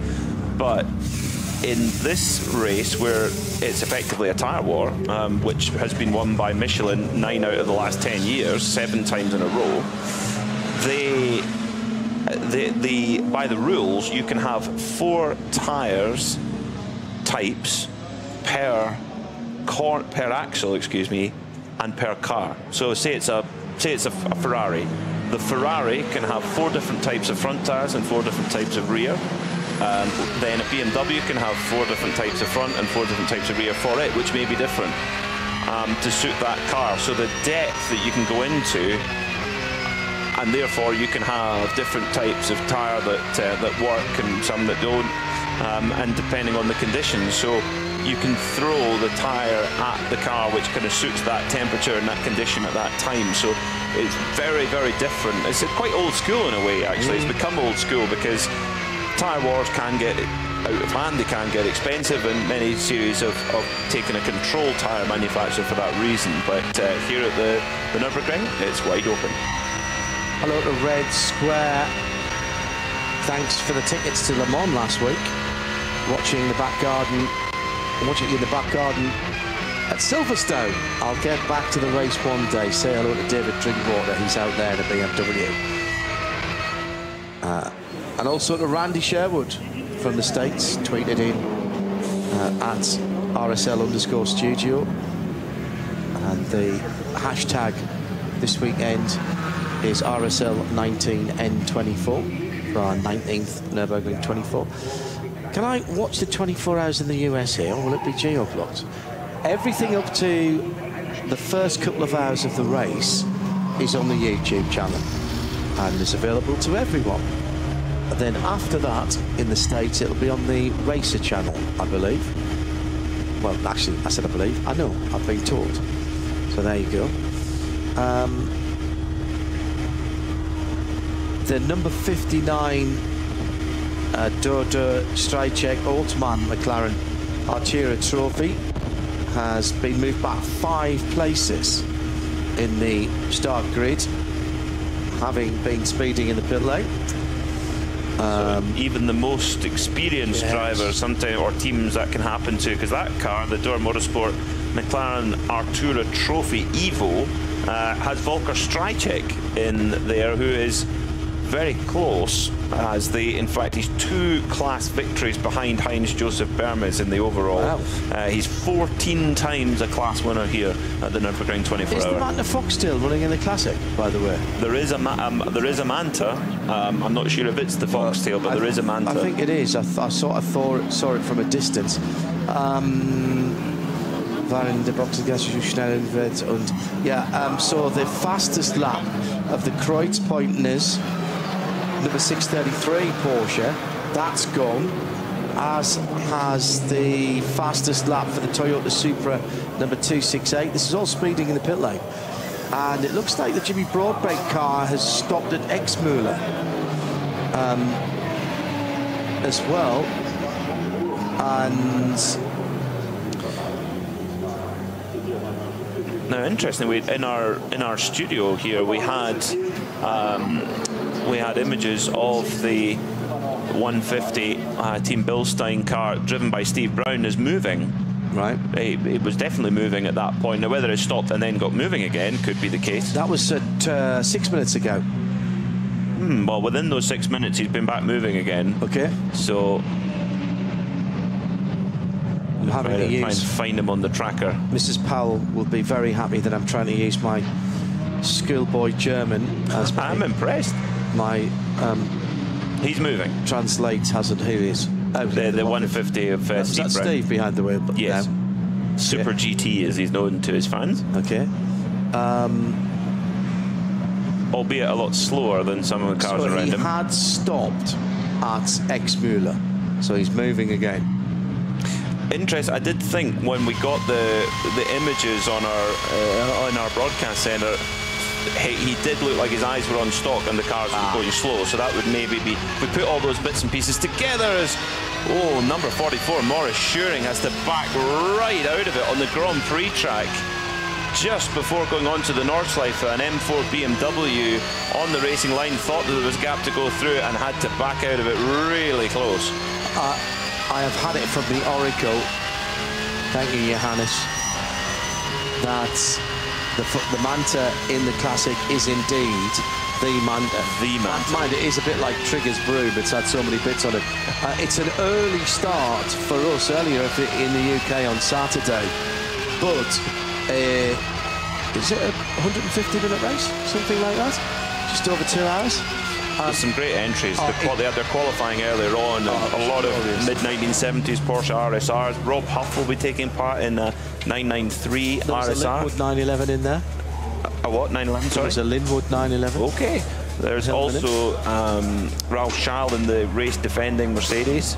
Yeah. He's looking to come back and defend his title. He wasn't the quickest. It was a 935 that was the quickest today. Number 450, I think it was, if you've got the entry list. I was doing something else while it was on, but I was kind of watching it in the background. It was glorious. A couple of lovely old Ascornas in there. It's the more odd stuff you expect to see the Porsches to a certain extent and some of the BMWs. But seeing the little Hillman imp going around, there's a lovely dark green Mark 1 bubble arch Capri going around, which was just glorious. You know, the one with the little oblong headlights that everybody had in. From Hillman Avengers to HB Vivas, they all had the same headlamp unit. I am going to be nerding out so much on that. Say it quietly, but we have a clean racetrack. Yeah, we do. We do. We have no yellow flags, no slow zones, no code 60. So with 30, this is it. 32 minutes left on the clock. This is now basically now or never.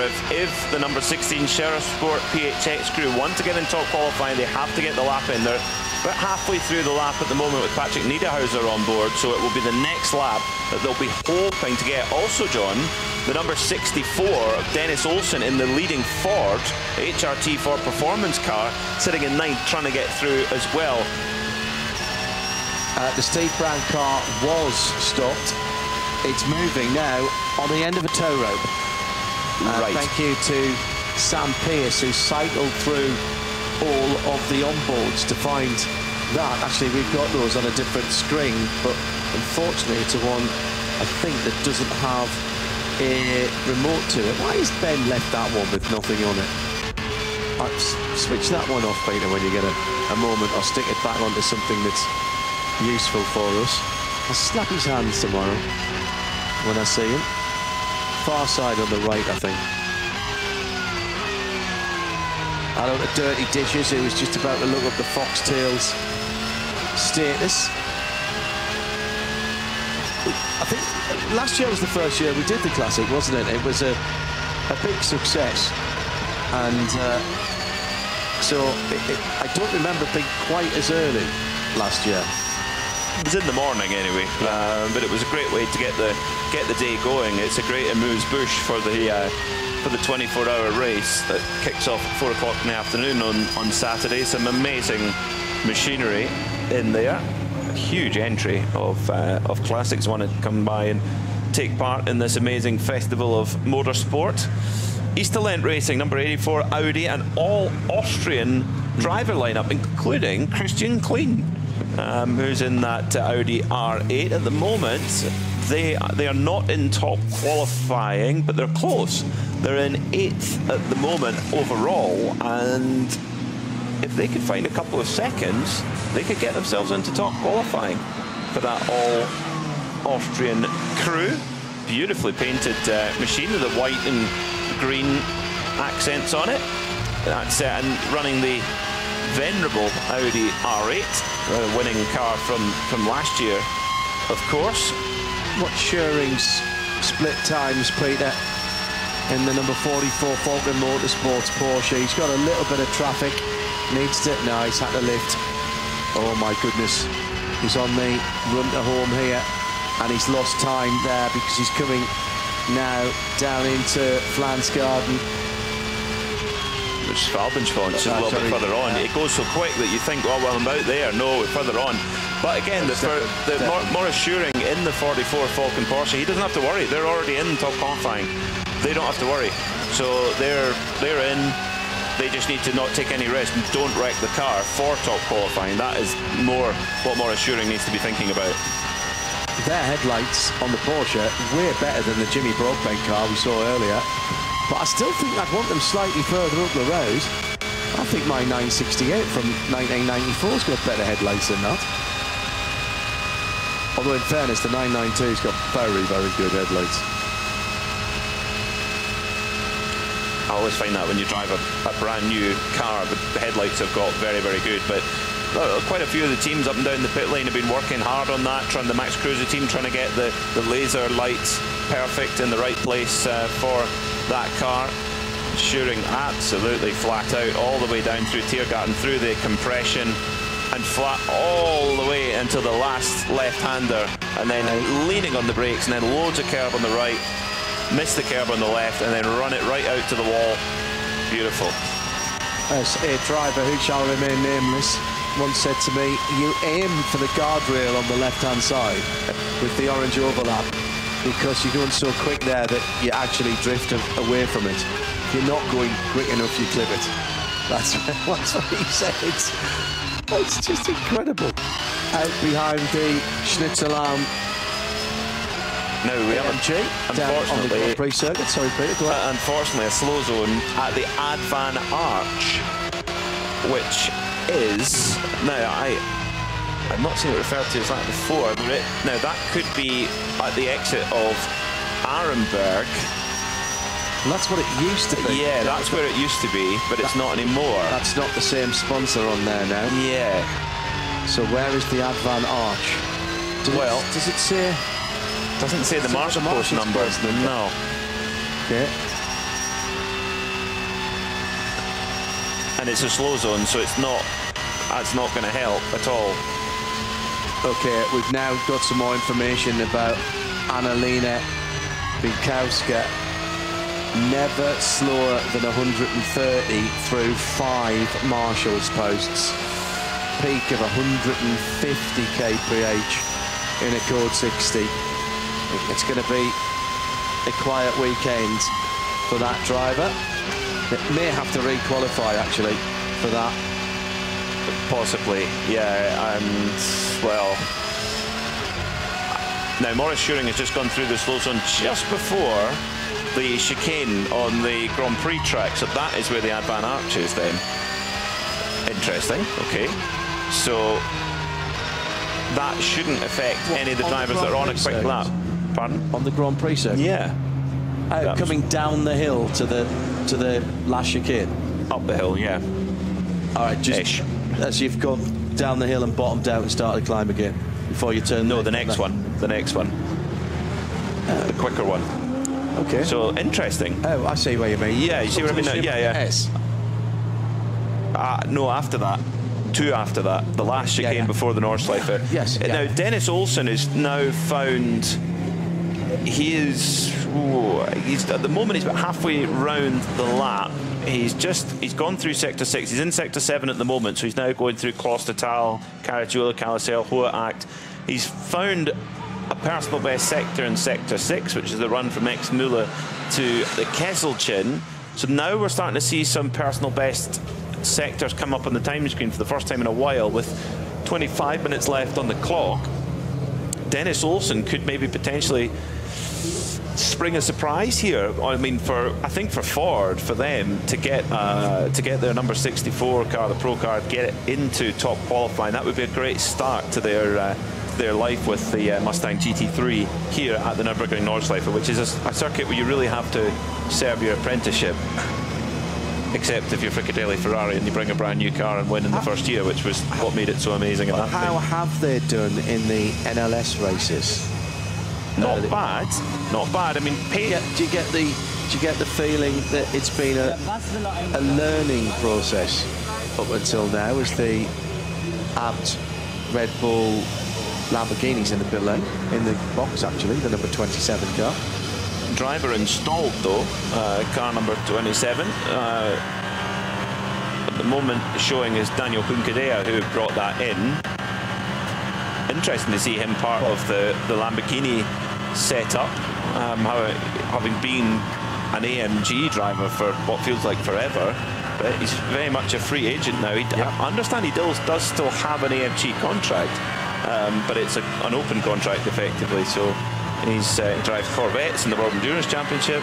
Marcus Winkelhock is absolutely tearing along, just came through the second carousel heading towards the Dottiger Hohe. Now on the Grand Prix circuit, a very slow moving number 16 Scherer Sports PHX Porsche with Patrick Niederhauser behind the wheel. He's staying well over to one side. Now the last time we saw a Falcon Porsche going, a Porsche going this slow, it was a Falcon Porsche. No, it was this exact car in exactly the same part of the circuit. So this is slow puncher. Unless he's trying to find a bit of clear track, but there really isn't clear track. This is much more likely to be some sort of mechanical problem, or indeed, as you say, John, could potentially be a tyre going down. Oh, this is just a nightmare. For Scherer Sport PHX, coming into this event, they looked like they were one of the favourites, if not the favourite, after their qualifying race performance. But this race has a way of dealing very different hands. And Niederhauser going off the road, taking the tarmac run off, staying well out of the way. Yeah. So there's something not right at all at the wheel of this number 16 Scherer Sport PHX Porsche. This is their chance of getting into top qualifying, the pole shootout. This is their chance of getting into that with just on 23 minutes to go. It's evaporating. It is evaporating, yes. So if it's just a tyre, then that can be sorted very quickly, and they can get out and they can get some laps in and try and find that performance. But if it's something more sinister than that, well, that will be 2 issues in 2 sessions for that car. Incredible, isn't it? Oh, listen. He's stopping. Listen to that thud, thud, thud. Very similar sound to what we heard this morning in the first qualifying. Apparently it was a slow puncture this morning. Lights are off now. That car's going to grind to a halt. I think he's got an electrical failure. Oh, he's not got voltage. Apparently, as I say, it was reported as a slow puncture this morning. Right now, he's struggling to keep that car moving. It wasn't a slow puncture this morning. It was the drive shaft. Oh, really? That's what it was originally reported as by the pit team. Right, lights are back on now. So has he recycled something? Is that the same again then, Peter? That's my worry. This might explain why they haven't showed the pace that we knew they had underneath the car. Well, he's going to do well to get this back, but if it is a drive shaft, they're not going to get that changed in the 20 minutes that's left. But so what are they doing different from the other Porsches? Running camber at the back? It's their first season with the car, but you're talking about the joint most successful team in history at this event. So they know their way around the car, and Porsche Motorsport will no doubt have a big interest in how this car performs. If they wouldn't put Lawrence Vanthoor in it otherwise. That's it. So, oh dear, that's not good. Sally Porsche is proving to be quite temperamental? Yes, that's the word. No such issue though for the sister car, the older car, the #1 Audi, the defending champion car, the car that Sheriff Sport PHX know better than probably the layout of their own houses. The BMW RSR, after some technical problems, they have called it a night. And that was pretty much an hour before the end of the session. They'll be troubleshooting the problem now. And the team have told the pit reporting team that they'll give it another go tomorrow. Interestingly, team manager for Sheriff Sport PHX getting Lawrence Vanthoor ready to put in the car. Now that's a good sign. I would wager. Motorsport overalls rather than the Sheriff Sport PHX white and blue ones. He's in the red, white and black ones. So that was Patrick Niederhauser getting out, was it? It was, yeah. So no hurry. It's a good sign that they're getting Lawrence into the car and trying to hopefully fix it quickly. David Pittard, Nicky Team et al. Valkenhorst Aston, which is in a fabulous colourway. It reminds me of the Cool Runnings bobsleigh. It's kind of in that sort of colourway. I'm going with that. They are Cool Runnings. Well, it's got a nasty scuff on the left rear wheel arch, as if it's been very close, just in front of the rear wheel. Yeah, there's been contact. Rear left. Yeah, they've had that for most of the session. That's the second Aston that we've seen with a scuffed side this week. So we saw a road car the other day with the Valhalla was the Valkyrie, wasn't it? Yeah, I like that. Mattia Drudi, David Pittard, Nicky Team and Christian Krognes are Cool Runnings. Do you see what I mean though? I love it, yeah, and I will not unsee that now. I love it. At the front with the kind of British Racing green and yellow kind of gave me a bit of a DBR9 throwback, but Cool Runnings, we're going with that, definitely.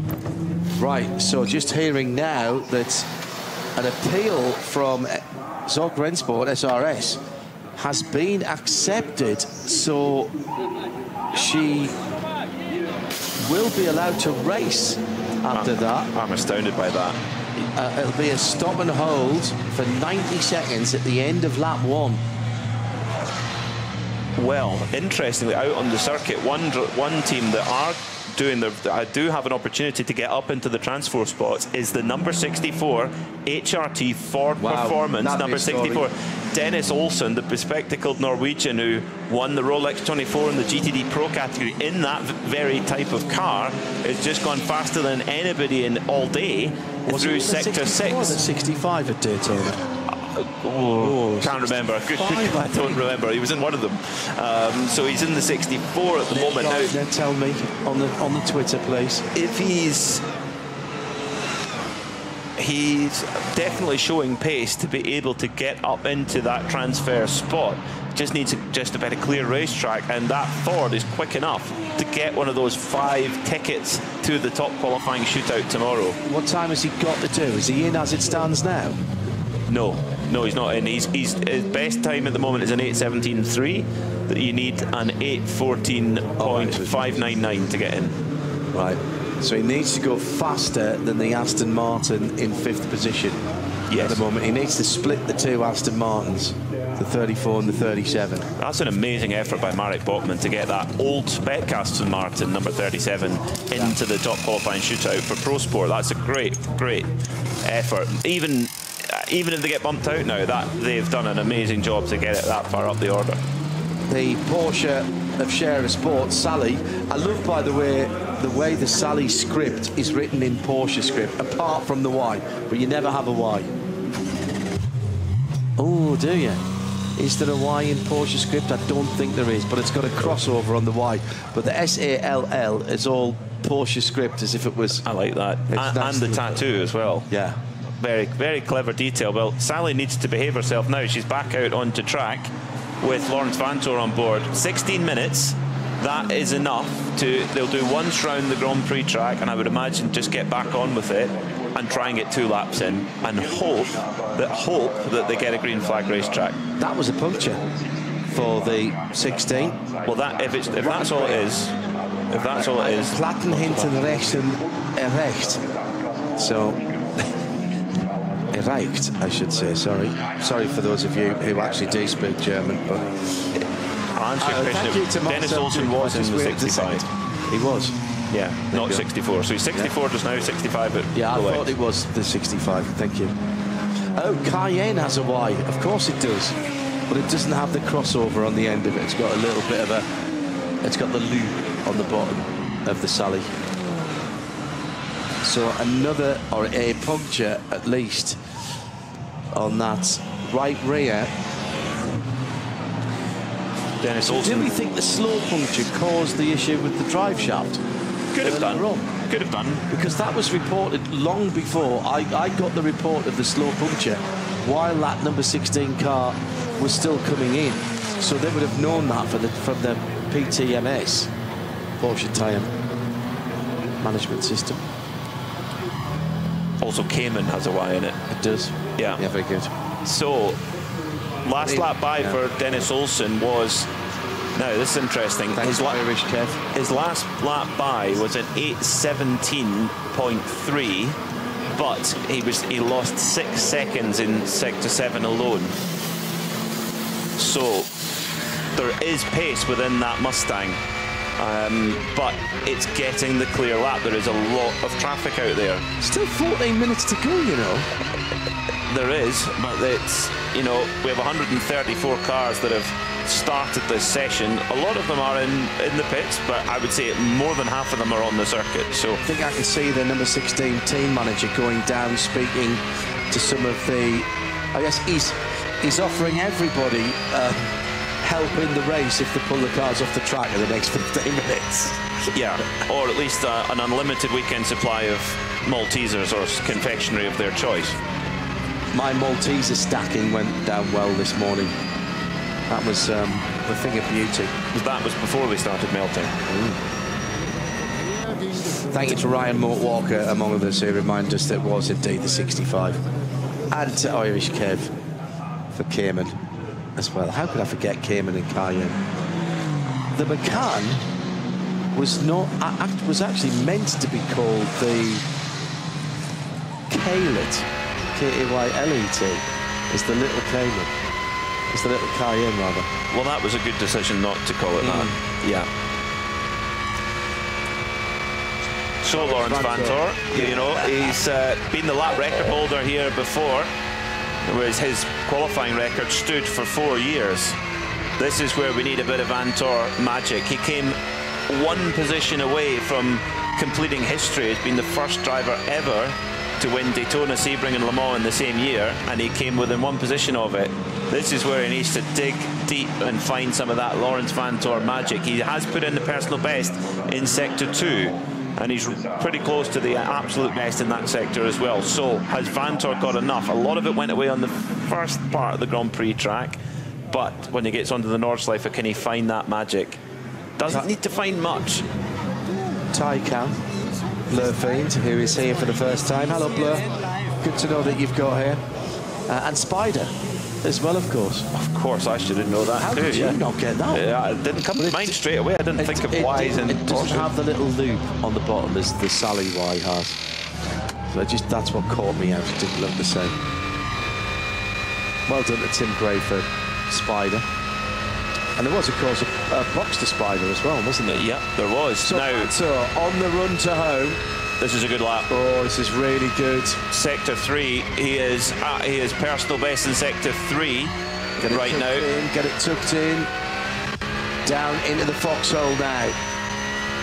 There's a set of red lights ahead of him. Stay off those curbs. You cannot hit the curbs. He's going to catch this car at the absolute inopportune moment. BMW Cup 2 car, BMW 240 rather, Cup car. So he had an R4, not a touch of the curb through there. It's on the automatic flash as he now comes through to the double left. And again, that's one of the... Is that with a Lexus? No, BMW 3 Series. Is that BMW? It's around Metzgersfeld. Vantor now just coming towards the end of Sector 5. He lost a little bit in traffic as he comes now down towards the miss hit Callanhard, miss down towards Versailles. Track is a bit quieter than it has been. So this is, Sector 5 is one of the very long sectors. Sector 5 and Sector 7, those are the two key sectors. If you can be quick through there, you're on to a quick lap. And if he can get rid of this car just on the exit of the hairpin before he gets down to the bridge over the high street at ADAC, that was packed last night for the race day, race evening. Well, he hasn't been able to. It's one of the Hyundais that's right ahead of him now. Oh, and he absolutely takes the nose off him. Not really anywhere for the Hyundai to go, coming through Exmoulen now. It could still be good enough though. Could still be enough though as he comes down towards Bergwerk. Now we're going to get a look on the splits now to see where he is. He's about 4 seconds from the absolute best has gone away. It's still on though. It's still on though. If he can get a clear run now for the rest of the lap, Vantor can still lift this number 16 Sport PHX Porsche into those top 5 spots. Why is that important? Because that gets you into the qualifying shootout tomorrow. At the moment, they are out of that qualifying shootout for the top 17 cars. So this is potentially one of the most important laps of the week for Laurens Vantor as he's absolutely flat out towards Mutkov. Little breathe out the throttle in that super fast corner. And then now there's, oh no, loads of traffic coming up towards Klostertal. He's on the headlight flasher. That's all right. Didn't lose much there. All these little half-tenths and tenths. That's through Brunchen. Klostertal. Klostertal was it, sorry, my apologies. A lot of people on the outside there for a change. Oh yeah, through the second carousel. And now up towards the tricky right-hander before you head onto the long Dottinger. No, we're just coming up towards Hoa Ac now. Oh, sorry. Hoa Ac, we've got Wipperman to go. Sorry, that was the first. Yep, so we're coming down Wipperman now. Yeah, down the Wipperman, loads of fans down here as you come towards Espach and Brunchen, very, very fast down here. More clear track for Vantor. He's pushing as hard as he possibly can. The fans will be loving this, watching that number. Takes on the exit here. Oh, nothing. Now a bit of traffic, probably just where he doesn't want it, coming in towards Brunchen now. One of the very few places with a gravel trap in the whole circuit, certainly in the Nordschleife anyway, but luckily the slower traffic sees him. Up onto the block paving there, underneath the trees. Ice curve. Yeah, looks like there's another TCR car ahead of him. Now it's all about where he catches this car. Yeah, it's another Hyundai, isn't it? Very distinctive rear lights. The Hyundai's hit the indicator. The drivers. That was the way that the other one should have done that. Yeah, it's hard to say. I mean, they're all going for their own pole positions as well in class, and yeah, difficult one. The drivers have said if you don't put your indicator on, keep on the racing line. If you put your right-hand indicator, go to the right. He has got a blue light on that car. Interesting, yeah, and he's not in top qualifying. So that's a good point. Absolutely certain all SP9 makes sense because they can all potentially be very fast. Yeah. Now he's at the second. The Kleine Carousel now, yeah, and then up towards Galgenport. Mist hanging in the air there as well. Just maybe from a bit of temperature inversion. It's been so hot all day. Yeah, there is, you know. This could be a good sector now as he comes out of Galgenkopf now onto the Dottinger Hole. Is it close enough? They had 3 personal best sectors through there. Now, oh no, it's gone away too much. It's gone away far, far too much for Vantor in that 7th sector. Just too much traffic, but he will get another lap. Yes, he will get one more lap now for Vantor to try and lift this car up into the pole shootout. What Sheriff Sport PHX have got to hope here is that a lot of cars back out and come into the pits and the track clears up a little bit in this last part of the session. Zoom out on the track then and see who's on the track that he might catch in the first quarter of the track, because that's who he's going to catch. Lots. He's backed right off. He's backed right off. He's absolutely going to nail the exit here. Has he still got performance in the tyres? 3 really quick sectors early on. Comes across the line. Past us now. Heading down into the tricky first corner. Not the same version of the first corner that they use in the NLS. Down through the dip and into the left-hander. Now onto the back onto the standard Grand Prix circuit. They'll go all the way down to the bottom of the hill. This is a tense time in the pit lane for this car and the rest of its team. It's got the blue flashy light on, but it needs to be, surely needs to be in the conversation for the pole sitting lap and in the sharp end of the field. It's a critical lap here, because if Lawrence Vantor can get this car into the pole shootout, they are all of a sudden right up the front order as a favourite for the race win again, and indeed potentially for pole position. You know, as Vantor's just gone personal best through sector 1, first part of the Grand Prix track, so it's on track at the moment. I think we've got a call. Are we? Oh no. Nope, not by our timing screen. Okay. So that's good for Vantor and for Sheriff Sport PHX. Right now, Pro Sport Aston Martin, they are on that last transfer spot. They are watching through their fingers right now, going, please traffic. They are thinking in completely the opposite way. They're going, please a code 60, please some traffic to keep them in the top qualifying shootout. So there's 2 totally different emotions here. Real nerves in the Sheriff Sport garage. Likewise nerves in Pro Sport, but both wanting 2 different outcomes here. Not such a good second sector there though for Vantor. Here's some news, is that the number 11 AMG GT3, the Hertling hire car, because of an indiscretion in a code 60, that Schnitzelau Mercedes will start from the back of the first starting group. And also, same for the McLaren Artura Trophy Evo. That was pit lane speeding. And the 677 M240 iRacing Cup driving 2 fast under code 60, serving a drive-through penalty at the end of the first lap. And whichever the drivers it was there will get a DMSB penalty point. Massive little twitch there as Vantor came through absolutely flat through Flugplatz, and the rear of the car just wiggled. Now coming out towards Schwedenkreuz is one of the biggest, gutsiest corners anywhere on the circuit, all the way over the crest, and then hard on the brakes for Arenberg. Went absolute best in sector 3 and personal best in sector 2, so Vantor is on a lap here. He is on a lap to get into top qualifying. He's got traffic down at the bottom of the foxhole, at least a couple or 3 cars, and Peter should be able to tell us who they are, as they are.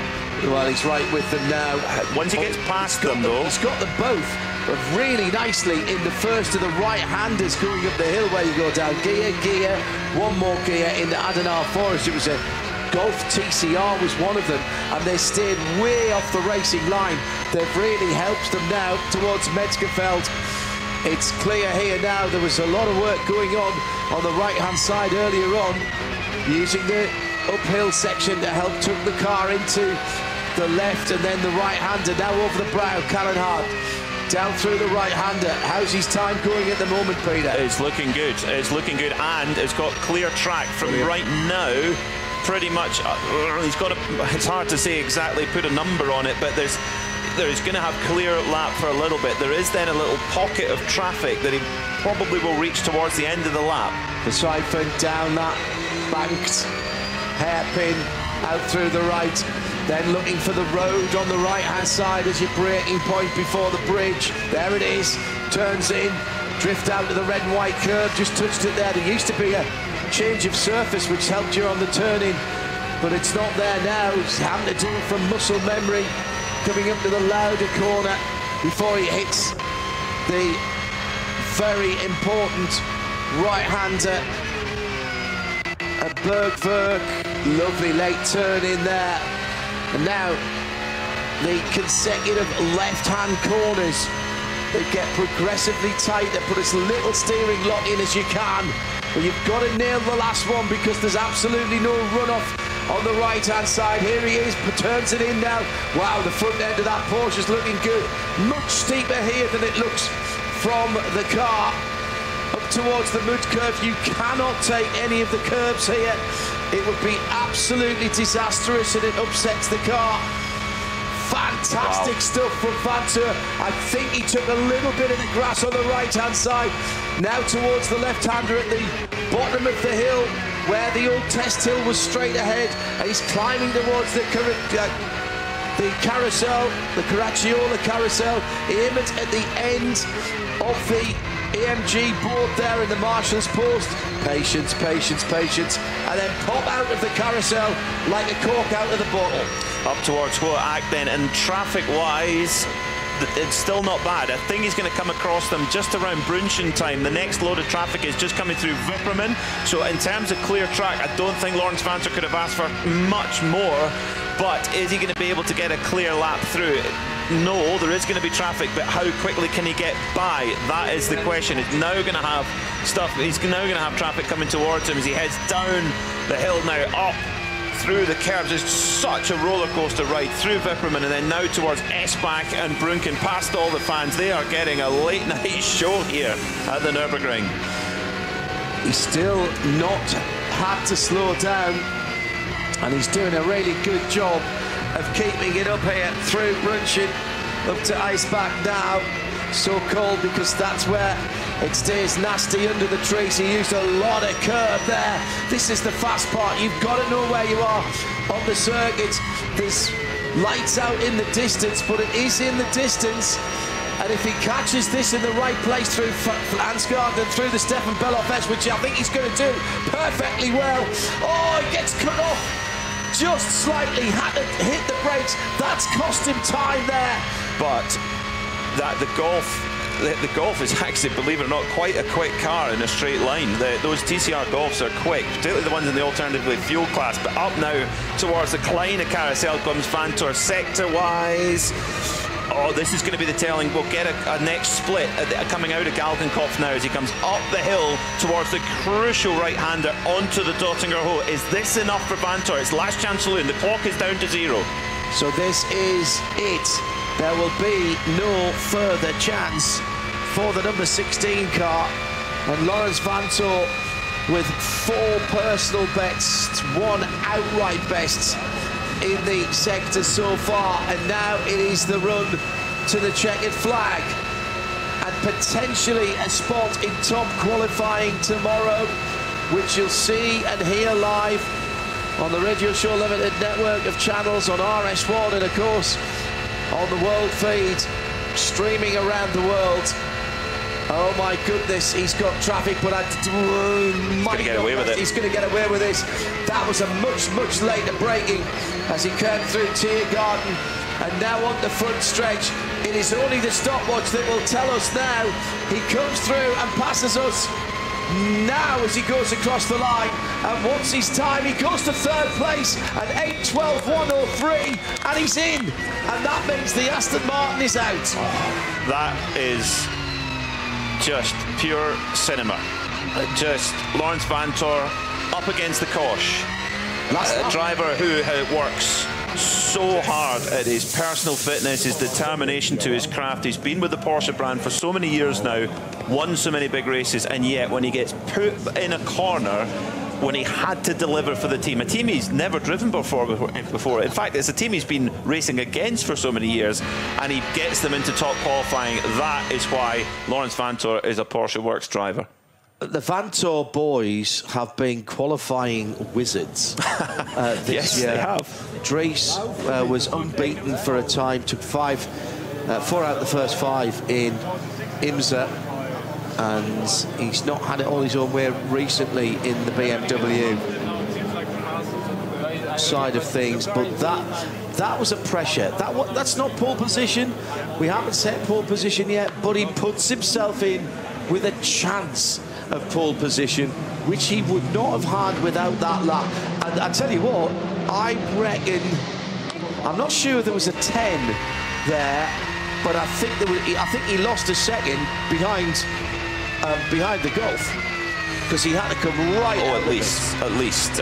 But that was gritty. That was seriously gritty. But you have to spare a thought for Pro Sport Racing, a small independent team with an old spec Aston Martin. They miss out. They miss out.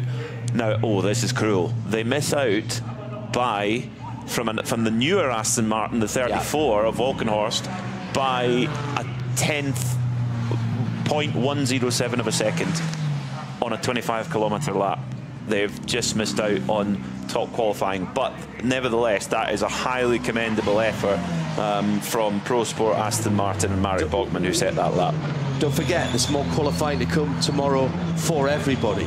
We are not locked in at this point. So SP9 quickest, the defending champions, share a sport. Chris Haase in that car, the Audi. Then the Manthey 911 Porsche for SP9 Pro. For Pro-Am, HRT Ford Performance in the 63 car was the quickest in 13th overall. Cup 2 is the Loesch Motorsport by Black Falcon Porsche. Is that Dylan Pereira who set the time in that car? Yes, it was. Max Cruiser Racing with the AT2 top time for the 644 car. SP Pro Nordic Racing. Let's see if we can pick up what's being said here down in the pit lane. An encouraging pat on the leg for Lawrence Vantor, but I think it'll be high fives all round. One of the very top drivers in the world. He's just got out of there and said, basically, the way he's walked out of that, he said, well, that's what I do. There's almost an element as well as they're going, why were we in that position in the first place? Yes. There's that air of a body language about it. We said Max Cruiser Racing, they've got a second provisional pole in the AT3. Johan Christofferson, excuse me. STI in 48th position. It's a pretty small class for the SP14. TCR pole position, Mark Bassing, provisional pole. Another qualifying session for them tomorrow in the 8:30. He is a serial pole sitter in that class. W&S Motorsport have their 962 Cup 3 car in 52nd, in 54th, and 111. SR Motorsport by Schnitzelau. That is the GT4 provisional pole sitter. BSL Racing Team in SP7. Toyota Gazoo Rookie Racing SP2T. Is it just the 2 cars in that class? The 2 GR Yaris's? I think so. Yeah. Hyundai Motorsport Target Competition in SP3T. And that's the 303. Adrenaline Motorsport Manhattan, Wales has the 240i provisional pole with their 652 car. The V6 is the 414. Nordic Racing's second best time of the night. VT2 rear drive with the 520. The front is the 480. Or team names the next. Oh, that's the Dupree Racing. The Dupree Racing S3. And in V5, it is the 440 in the BMW 325 I-Class. It's the 100. Kelvin van der Linde may well be getting a spot here. Yeah. Maybe. This potentially could lift Kelvin van der Linde and the Rover BMW, the only BMW. No, too far off. 7 seconds off at the last split. There was a potential, just thinking there, that the Rover team looking very closely at the screens and just hasn't quite come together for Kelvin van der Linde there. They look like they might will they improve on their time? No, it looked like there might have been opportunity, but van der Linde going to be no top qualifying for Rover BMW. They're going to start at least 18th. So Rover BMW, former winners, and of course BMW, the pole sitting car last year, not quite as rosy this time, but it's all about the race for them. That's been part of the preparation. Well, he made some time back for Kelvin van der Linde in that last segment, but an 8:17 was 3 seconds away from where he needed to be. So right now, Peter, we can tell you the 5 transferring into the top qualifying, the pole shootout, just 1 round of that. That is different from last year, so just the 1 opportunity. The overall qualifications are one thing, but it's more importantly the teams that have transferred.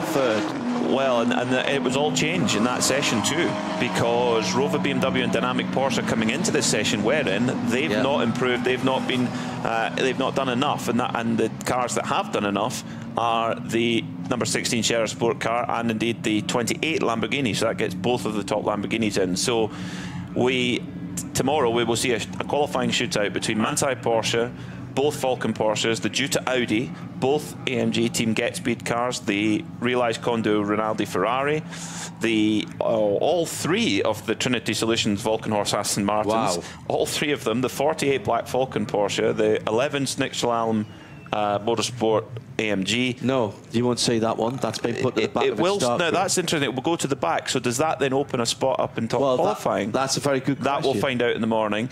And there will be a Ford in, the 65 HRT Ford Performance car that qualified through its results and times earlier in the season. Joined by the Sierra Sport PHX Audi, which was fastest of all tonight. Yes, with an 8:10.580. That's a qualifying lap, big time. That was Chris Haase very early on, wasn't Amazing. it? Just like they did in the first session. So that number 1 Audi, the defending champion, has a lot of speed. Yeah. So then there's both apt Lamborghinis are in there, the 16 Sierra Sport Porsche with that amazing lap from Lawrence Vantor, and then rounding out that 5-car transfer spot group is the 34 Volkenhorst Aston Martin. Right, so that was, as you said, all of those guys getting in.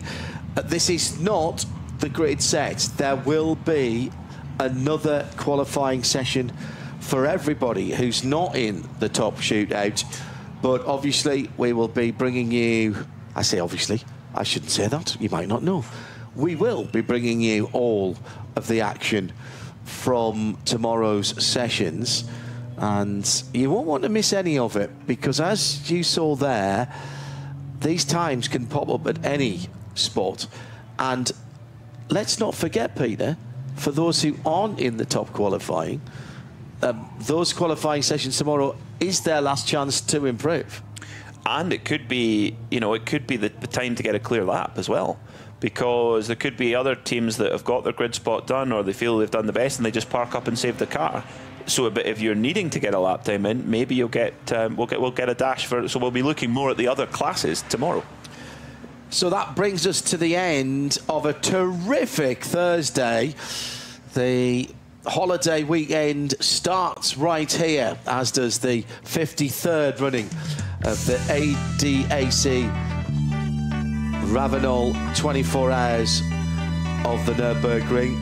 3rd place then with that lap of the gods from Lawrence Vantor. 2nd place for Luca Engslers in that satin black number 28 Lamborghini. But Christopher Haase with an incredible lap earlier on the 8:10.580, a full second quicker than Engsler and a 1.5 seconds quicker than Vantor, when the track was not, it has to be said, at its best in terms of the temperature, or indeed the rubber. Qualified then, the number 1, as we mentioned, the Sierra Sport, the Team Get Speed Mercedes number 17, Jutta Racing's Audi, Red Bull Team Apt, and the Lamborghini the second of the SRO Motorsport by Schnitzelheim, the number 11 car.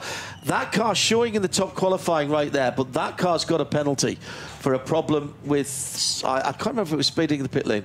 So thanks very much for those of you who are with us tonight. Let's reconvene tomorrow. We'll leave you with some highlights of today. For Peter Mackay, I'm John Hindorf, and thanks also to Ben Constantiouris, to Joe Bradley, and of course to Johnny Palmer. Tim Gray has been on the dials back in London, and thanks to our camera operators and everyone on site here for Nürburgring TV. Having yourself a great Thursday evening. Let's have a fast Friday tomorrow, shall we? See you then. Bye-bye.